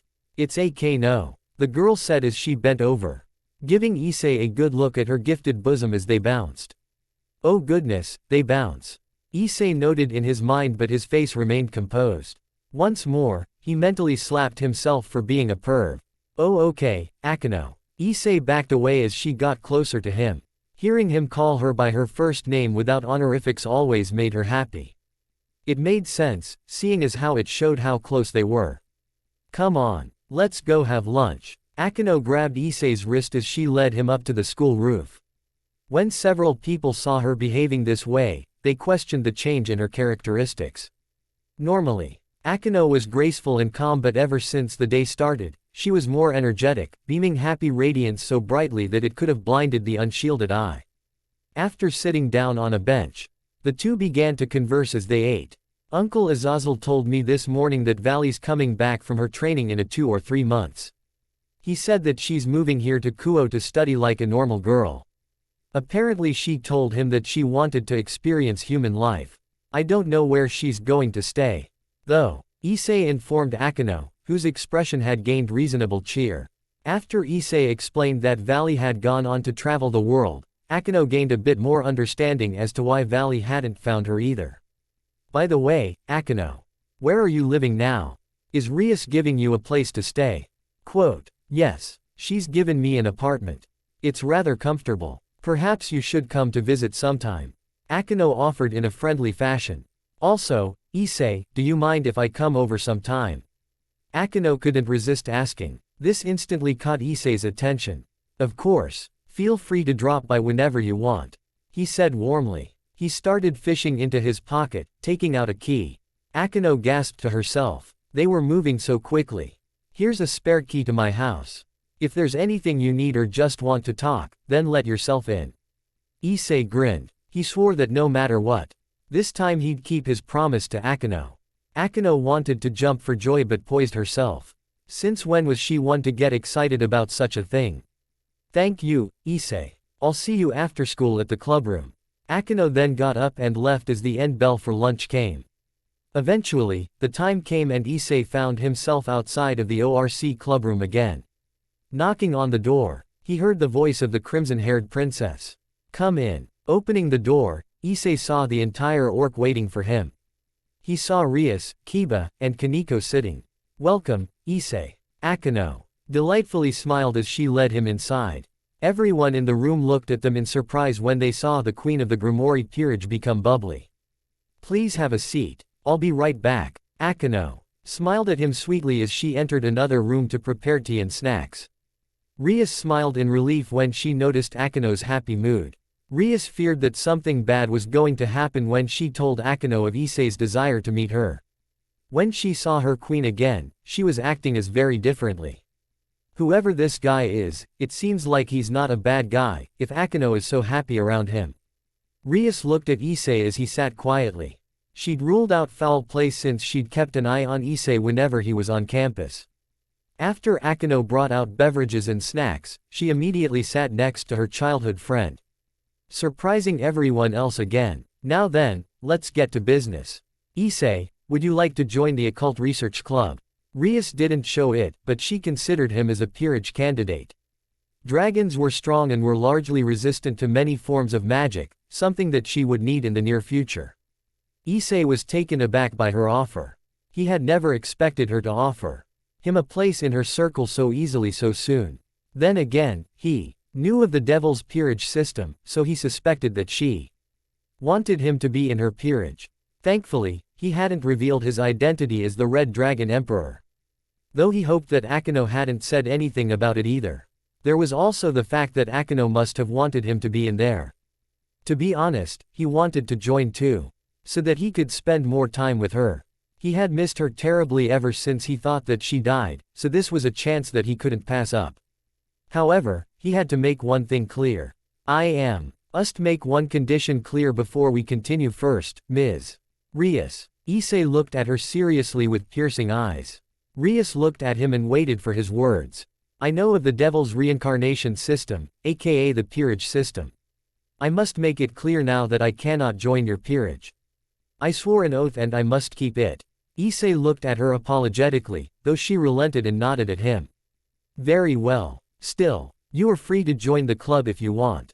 No strings attached to you. I can tell you that the benefits are using club activities as excuses to do what you need to. You'll also be excused automatically for whatever reason.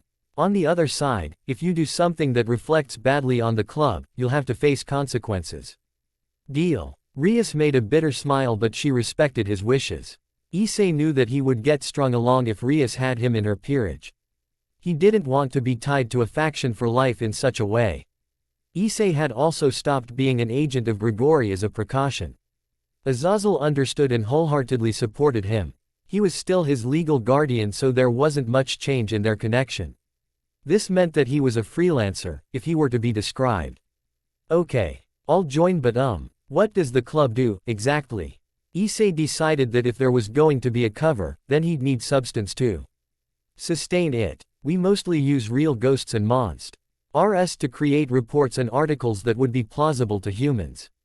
It's not really much. Us devils use our work to provide backstory to our activities.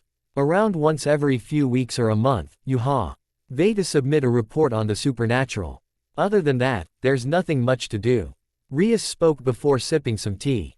Issei felt a bit surprised by how lax the club was, but since it was a front to hide the fact that the club was full of devils, it was reasonable. So I take it that everyone here is a devil. Issei looked around and was met with nods. Yes, everyone here is a part of my peerage.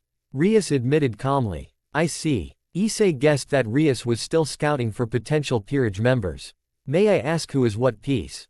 Issei questioned again. I am the king, Akino is the queen, Kiba is a knight. And Kaneko is a rook. Rias spoke with a bit of dissatisfaction. She felt that her peerage was strong but lacked manpower. Nonetheless, I am very proud of my peerage. They are all people that I trust with my life. Rias noticed the quizzical look on Issei's face and moved to interject her opinion. Issei shook his head in response. I'm not looking down on your peerage, Ms. Rias. I'm only wondering if there are other peerage members. No, there isn't. Rias lied. She had a bishop, but that wasn't something she would tell a stranger. With this, silence filled the room. Issei didn't exactly have much to talk with anyone, besides Akino, so he decided that it was time to go home. He wasn't very fond of staying after school long anyways. Well, I should get going then. I have matters to attend to. So I will trouble you all no more. Issei stood up, bowed, and left. As he closed the door, Rias turned to Akino. So, is everything alright? Yeah, better than ever. Akino nodded. Is he that childhood friend you told us about? Kaneko asked. Yeah, he's the boy I had an intense crush on as a kid. I just didn't show it. Akino chuckled lightly at the fond memories. I thought you'd still be distant with him. Rias was taken aback by how quickly Akino's perspective had shifted. Normally, that'd be the case, but he's also suffered loss. Besides, I've managed to come to terms with my problems. Rias smiled to herself. Despite all her attempts to help Akino, this had been one issue she knew that only she could resolve. Well, we do have orders to eliminate the stray devil, Visor, tonight, but I think that it would be prudent to keep an eye on Issei for a little while. Think you can do that, Akino? Rias wanted to push her along, and so, she gave her this chance, winking. Akino looked at her graciously. Of course, Rias. Then I think you should stick with him for a little while. We'll take care of Visor. It shouldn't be too hard. Rias dismissed her queen, who smiled gratefully at her. When Akino left, Kiba and Kaneko looked at Rias curiously. Is it okay to let her run off by herself with him? Kiba worried for the safety of the vice president, who was like an older sister to him. It's fine. If Akino trusts him so wholeheartedly, that's good enough for me. She's been through a lot, so I want to help her experience some more bright aspects of life, even if only a little.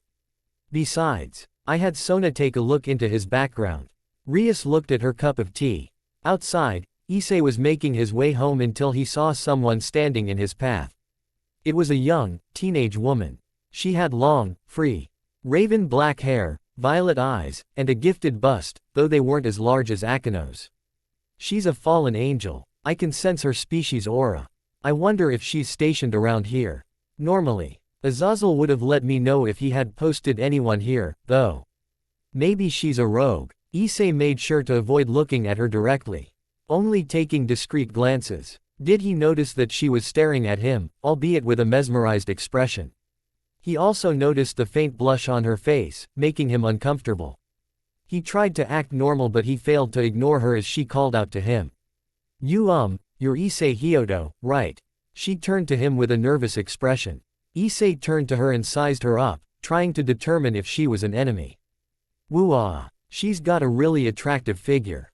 Hubba hubba, no. Stay. Bad Issei. Don't think pervy thoughts about strangers, you sicko. Issei scolded himself as he returned his attention to the girl in front of him. If his mother were still alive, she'd have been so disappointed in him. My name's Yuma Amano. I go to a different school in Kuo and I've seen you pass by here a couple of times, so They've been wondering, do you have a girlfriend? She asked him with hopeful eyes, catching Issei by surprise. Okay, she's definitely not affiliated with Azazel or maybe even Grigori. I would have known her if she was. She must be up to something to ask me out at first meetings. I should investigate. Crap, I can't. I have Akino to think about and there's Valley too. What am I supposed to do? Issei had thrown himself into a dilemma due to his own morals. Now, it fell upon Diedrag's shoulders to advise him like a good partner would. For now, how about you try to establish some meeting grounds? Don't do the date act. Just try to get to know her first and pry for information in a subtle way. Chances are, she knows who you are, so play it off as if you don't suspect her and don't get too defensive about your identity. Only give small drops of details or even lie. The Red Dragon said. Okay. Whatever you say, Diedrag. Issei swallowed his morals and pride and spoke. No, I don't. Can I ask why you're interested? Issei looked at her coyly. At that instant, Yuma's face lit up. Thank goodness. I was hoping that you didn't. Well, you see, I wanted to know why you wanted to go out on a date this weekend. Yuma's face seemed happy. I'm sorry, but I think going on a date with someone that I just met is a bad idea. You don't know who I am and vice versa. How about we just hang out as friends first? Instead of going on a date. Issei offered. Yuma seemed quite saddened, but then her expression changed to a happier one when she looked at his warm brown eyes. Okay. How about we meet up at the train station at 1 o'clock on Saturday? She smiled brightly. While Issei knew that what they were doing was a date, he didn't want to give her a false indication of their relationship in case she was serious. Far away, Akino watched with an upset glare. She was about to call out to Issei with a cheerful smile until she saw him talking with Yuma. At first, she'd assumed that they were being friendly with each other until she heard the contents of what they were talking about. Having only heard about their activities and appointment time, she had assumed that the pair was organizing a date. At that instant, Akino felt an ugly feeling in her chest. She felt powerful jealousy, though she didn't fully register it. Akino glared in Issei's direction, small crackles of electricity popped around her. I know that we haven't seen each other in a long time and we may not be the same as when we were kids. Still, does he agree to anything a pretty face says to him? Single quote. Leering at the two from a hidden location. She watched as Yuma left, leaving a smiling Issei. Akino took a deep breath to calm down. What he did in his own time was his business. Still, she was disliking the idea of Issei being with some stranger. When he turned around, he was met with the glare of his beloved childhood friend. Akino. When do you get here? I've been here for 5 minutes, already. Akino was calm, but Issei knew something was off. Worst of all, he didn't want to create any misunderstandings. It looks like she's a fallen angel, though she doesn't know that I've discovered her secret. As you already know, I lived with Uncle Azazel since my parents died and not once have I ever seen her before. I know everybody at Grigori and she's never appeared on any files and it's just too NGE for some random person to walk up to me and confess. That's why, I'm going to find out her motives. Issei sincerely declared to her. Akino looked at him, but soon enough, her expression softened and her annoyance disappeared completely. Make sure you be careful.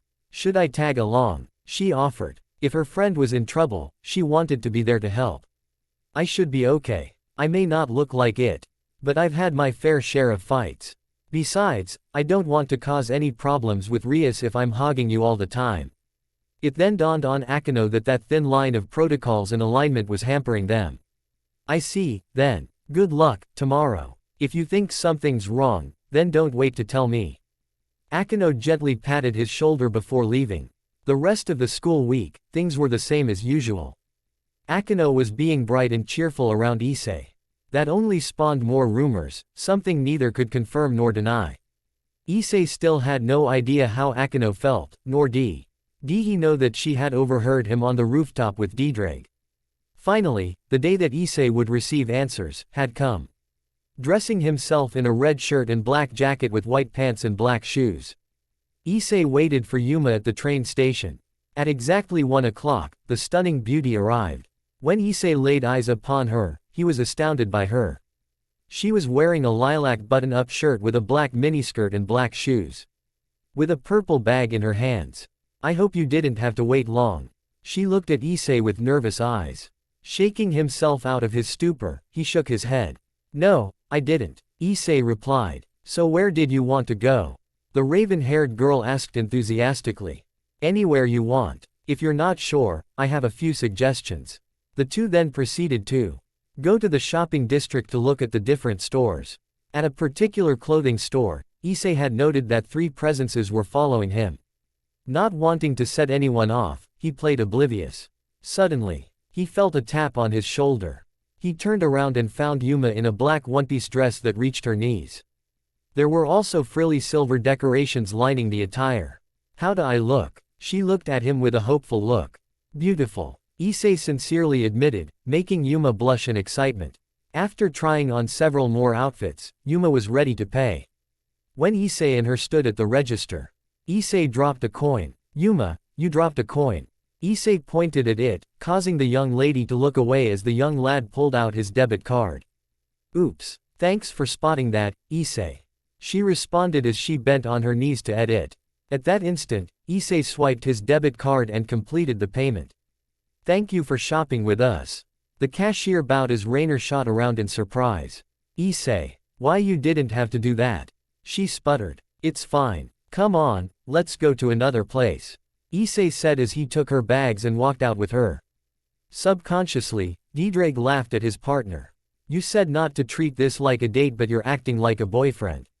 Idiot. Diedrag then laughed, though he said all of this without Issei hearing him. In the past, several fallen angels at Grigori had raised Issei to be a gentleman with generosity, and now, Issei did these things subconsciously, much to his own surprise. Of course, it was kinda the only option. The men at Grigori, except for Barakil and Shemhazai, weren't exactly right in the head. That left the ladies to teach him etiquette. I'm going to become poor at this rate if I don't keep myself in check. Issei paled. That's why you don't pay for every single little thing, dumbass. Sure, pay for your meals, but don't buy all the things someone else picks out just because you want to be a gentleman. Acting rich is a good way to become poor. Single quote. Dropping by an accessory shop, Yuma had taken a particular interest in a pink bracelet with some red decorative lines on it. However, Yuma stopped looking at it and then went around the shop to look at other things. Little did Issei know, she had purchased a gift for him as thanks. Seeing that she was eyeing the bracelet from before, Issei went to the storekeeper. Excuse me, I'd like to purchase this, please. Issei pointed at the bracelet that Yuma had been looking at and had it boxed and wrapped after paying 10,000 yen. When the two met up, they were both surprised at the bags in each other's hands but laughed it off as both of them buying something for themselves. I can't believe we had the same idea. Yuma chuckled. I guess I'm not as sneaky as I thought. Issei sheepishly scratched the back of his head in embarrassment. He really had never dated before, so he was out of his depth. During their time together, Issei wouldn't pick up any killing intent from her, not even a small bit of dark emotion was trailing from her. The same could be said about the 3 other presences that were tailing the two. Instead of dark malice, he felt almost mechanical coldness coming from the other 3 auras. After grabbing a bite to eat, Issei deduced that Yuma was either seriously crushing on him or she was a really good actress. It was now time to start asking questions. Say, Yuma, Issei called out to her. She looked up at him after taking a bite of her parfait, a look of questioning on her face. Did you invite anyone else to come along today? Issei asked her passively. Yuma was about to drop her spoon but caught herself. Her facade would have broken if she had forgotten about what was at stake. Nope, I asked some of my other friends and they told me that they couldn't. Yuma blushed. Partner, I think that you should start digging a bit deeper. Let's see how she reacts. Diedrag advised. I see. So, Yuma, do you believe in the supernatural? Issei asked her, once again making her edgy. It looks like he caught on to my identity. Yuma thought sadly. I do. The young lady decided that she'd go along with his act. Really? I do too. I believe in all kinds of supernatural-like mythology from different religions and folklore. Issei elaborated. I've never actually seen the supernatural, but I believe in them. Yuma said with a slightly defeated tone. She didn't sound very happy when she spoke. Issei's eyebrows raised up as he looked at the girl in front of him. I don't know if it's me, Ddraig. But I think there's more to this than meets the eye. I don't know if she's doing this of her own choice anymore. Given that we sensed 3 other presences, she might have been coerced into this date thing. Call me crazy. But my gut says something's up. Issei could still feel the 3 auras near them, so he wasn't going to expose Yuma yet. As far as I can tell, it's likely that she has indeed caught onto our suspicions. I think it's time this charade ended. Ddraig replied. When Issei and Yuma left the diner they were at, they walked to a city square, where Yuma had paused. Standing in front of Issei. She had her back to him while speaking to him. Issei, today was really fun. You showed me a great time and I learned a lot about you. To be honest, I feel sad that this is the last time we'll meet. Yuma said as tears started to form in her eyes. Hopefully Issei didn't see them. Yuma, what's wrong? Issei played oblivious, but he was certain that she was going to make her move. Black feathery wings came from Yuma's back, which didn't catch Issei by surprise. Drying her tears secretly, she turned around with a steely cold look. I already know that you found out what I was, Issei. As you can tell, I'm a fallen angel. My real name is Rainer and I've been sent to assassinate you, Hyodo Issei, the Red Dragon Emperor. Yuma, who is now Rainer, created a pinkish-red spear of light in her hand. Rainer didn't understand what was happening until Issei started walking towards her. He wasn't moving aggressively, maintaining a calm demeanor. Yuma, tell me why you're doing this. He asked with a still gentle tone. Rainer didn't want to answer, but she felt compelled to by her conscience. She'd been bottling up all her fear and anxiety, which was finally about to spill out. She also feared she'd be killed by Issei if she didn't answer. It's because I was ordered to do this. Rainer replied, with a hesitant pause. Tell me, who's forcing you to do this? Let me help you. Issei gave the woman in front of him a smile as he pleaded for her answer. He had seen the same eyes that she had, so many times during his missions for Grigori.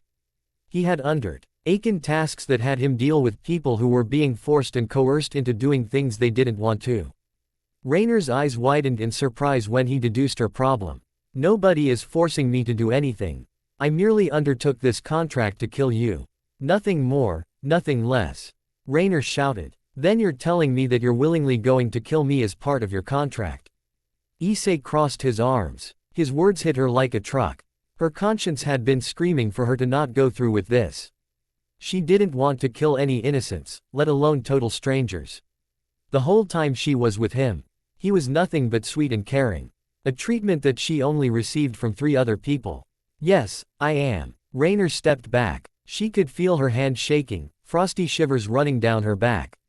She tried to fool him, but most important of all, was that she was trying to trick herself. Issei looked at her with a pervasive expression and spoke one sentence that destroyed her composure. Then why are you crying? He said, having noticed the tears stream down her eyes. Rainer's was flabbergasted by his realization as she touched her own cheek and found a sad liquid from her eyes. I don't want to do this. I don't want to kill him. I don't like hurting innocents. I'm so sorry, you 3, but I've failed you. Rainer started to sob on the ground as she covered her face. Issei walked over to her and gently gripped both of her shoulders. Rainer, tell me what's wrong. Tell me what's happening so that I can help you. She looked up at him with her tear-stained eyes. Issei, please help. She heaved with a pleading look. It was insanity to ask a stranger for help, but at this point, there was literally no one else. Who's forcing you to do this? After a few seconds, Rainer managed to calm herself before speaking. My surrogate family, Kalawarner, Mittelt, and Donasik, they're being held hostage. The abandoned church in this town, a large group of stray exorcists are based there. They took my friends hostage and threatened to butcher them if I didn't kill you. They said that you were a dangerous obstacle and that you had to be eliminated. Raw. Iner looked at Issei with an apologetic look of guilt and regret. It's just not right. Even if I was born a fallen angel, it doesn't mean I won't kill anybody. Rainer cried out. Having heard enough, Issei knew what he had to do. He had to deal with the exorcists before they could harm Rainer's friends. He had to act fast. Recalling his mother's words, he had to show mercy and a helping hand to those that needed it. This was now that time. I understand, Rainer. I'll take care of the problem. In the meantime, take this. Issei handed her a piece of paper with the Grigori seal on it. What's this? That is a seal that'll transport you to Grigori headquarters, the HQ of the fallen angels and the Governor-General Azazel. He can help you out. Just tell him everything you told me. Meanwhile, I have to pay a visit to the church in this town. Issei stood up and looked at said location. Rainer looked alarmed and grabbed his hand. Wait, Issei. You can't. There's too many of them. That wasn't a problem for Issei at all. At this point a few dozen stray exorcists were no problem. There's a stray exorcist there. His name's Fried Selzen. He's a psychotic lunatic who likes killing people and assaulting women. That guy, there's something off about him. He's too strong to be a human. From what I've seen, he can fight devils and fallen angels without a problem. Issei, you can't do this. Rainer tried to reason with him but Issei was too stubborn to let things slide. I'm sorry, Rainer, but I have to do this. I can't just sit here while someone tries to kill me and forces an innocent bystander to do it. I'll save your friends and meet up with you at Grigori headquarters. I promise on my honor and life. Issei put a reassuring hand on her shoulder as she disappeared in a magic circle that took her to Azazel. Dissipating the barrier around him, Issei noticed that the three auras that were tailing them the whole day were still present. You can come out now. Your friend's been dealt with. Issei called out. In response, three individuals shot into the sky. He looked at the three figures and couldn't help but frown at the cruelty of the enemy's methods. I see that you must be the fallen angels that Rainer mentioned to me. Issei sized up each of them but he knew that there was still work to be done. The three were all fallen angels. The first was tall and wore a trench coat and a fedora. He looked to be in his late 20s and he had two wings. The second was a tall, beautiful, buxom woman with blue, almost teal, hair and had yellow eyes. She wore a red suit that exposed much of her cleavage. Something that worried Issei. The last was a young girl. She was quite short and wore a black gothic Lolita outfit with a bow in her hair. Her hair was blonde and done in twin tails and her eyes were blue. After looking at each of them, Issei knew something was off about them. Their eyes were lifeless and empty, as if the emotion had been drained from them. They were also silent to add to their emotionless expressions. Brainwashed and controlled, huh? These priests, just what is the Vatican doing? Issei growled at that last part. Activating the boost gear, Issei sprouted his dragon wings and flew into action. Instantly boosting, Issei punched Danesik in the gut, causing him to gag and cough out some saliva from the sheer force of the attack. Issei ped him and slammed him as safely as he could into the ground without seriously wounding him. Set plummeting into the ground, Danesik created a crater with his body as he fell unconscious. Behind him, Issei sensed two spears of light being thrown at him. Flying up higher into the air, Issei boosted again and fired a powerful pulse of energy that sent Kalawarner and Midelt flying into the ground with a loud crash. The two had the wind knocked out of them as Issei's attack knocked them out with sheer force. Seeing that the three were unconscious, Issei took out another paper with Grigori's seal on it and placed it by their feet. Attaching a note explaining what was going on, Issei activated the slip of paper and had the fallen angels transported to headquarters, in hopes that Azazel could do something to help. Now that that's settled, I'll have to stop by another place before my night is done. Issei then took matters to the next level. Cladding himself in his scale mail Issei flew into the air and blasted off towards the church.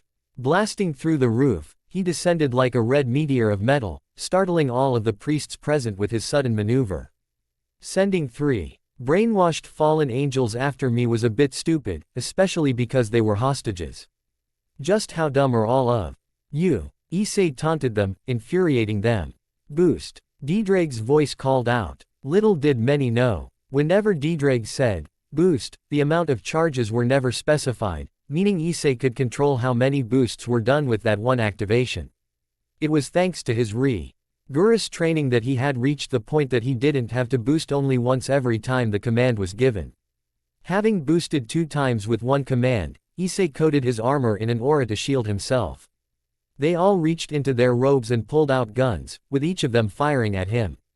As expected, the bullets rebounded in random directions, some hit the exorcists. With all of the exorcists in the room dealt with, Issei went looking all over the church.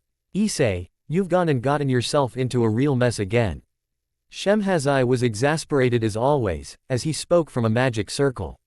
Sorry, uncle. It wasn't my fault this time. I got dragged into it. Anyways, I need a cleanup crew at the church in Kuo. A containment unit too, since there's stray exorcists that need arresting. Fine. I wanted to let you know that the Rainer girl and her friends have arrived. The cleanup and containment units will be there in 10 minutes. Try not to cause too much trouble till then. Sensing only one aura left, Issei felt it coming from downstairs. He expected more resistance, honestly. Issei descended into the basement behind the altar and flew down the stairs. Crashing the door down in front of him, Issei found a white silvery-haired man in priest robes standing in front of a large stony cross. The priest turned around and Issei instantly knew what kind of danger he was looking at. The mad and deranged look in the priest's eyes made it obvious that he was Fried Selzen. What's this? It looks like those weaklings failed to do their jobs. To think I hired help from a bunch of idiots that can't even kill one dragon. Ah well, I guess if you want something done right, you have to do it yourself. Fried cackled with an unstable tone as he drew a light sword and a pistol. Suddenly, a purple vapor rose from Fried's body, coating him in a dark aura that basically shouted danger. Die! He shouted as his pistol fired like a machine gun. Issei dodged and noticed that the bullets had corrosive effects, with each bullet having melted the stone walls that they had hit. Dashing forward, Issei gripped Fried's pistol and crushed it within his gauntlet. Fried sneered and kicked Issei's chin, though it didn't do anything to him. Swinging his sword down on Issei's helmet, the Red Dragon Emperor sidestepped and decided to end the battle quickly. Dragon shot, Issei fire. A small orb of red energy that blew a hole in Fried's side. The mad exorcist was sent flying into the wall, gagging and coughing. Grabbing the exorcist by the collar, Issei demanded answers. So tell me why you're targeting me. Issei kept his voice menacing and cold. He didn't appreciate others being forced against their will to hurt others, let alone targeting him. I don't know. Fried fell, fear encroaching him as he faced a foe that was completely unaffected by his attacks. The fact that Issei had defeated him so easily scared him, since he had never gone against an opponent that could easily do such damage to him. Is that so? Issei gripped one of Fried's arms and began tightening his hold. I really don't know. I was hired by some guy named Vilsifer. He told me to kill you in exchange for some power. He said that I could rampage on you all I wanted. He paid me with magical power. That's all I know. Fried screeched as Issei let him go because suddenly, Issei dodged a pillar of light that swallowed Fried. Light. Issei was astounded that in a pillar of light, Fried was gone. Damn, I still had more questions. Issei growled. Deciding to leave, Issei had noticed that the exorcists had all vanished too. Suspecting a conspiracy from a much higher power, Issei decided that he needed to report to Azazel about what happened. Thanks for watching.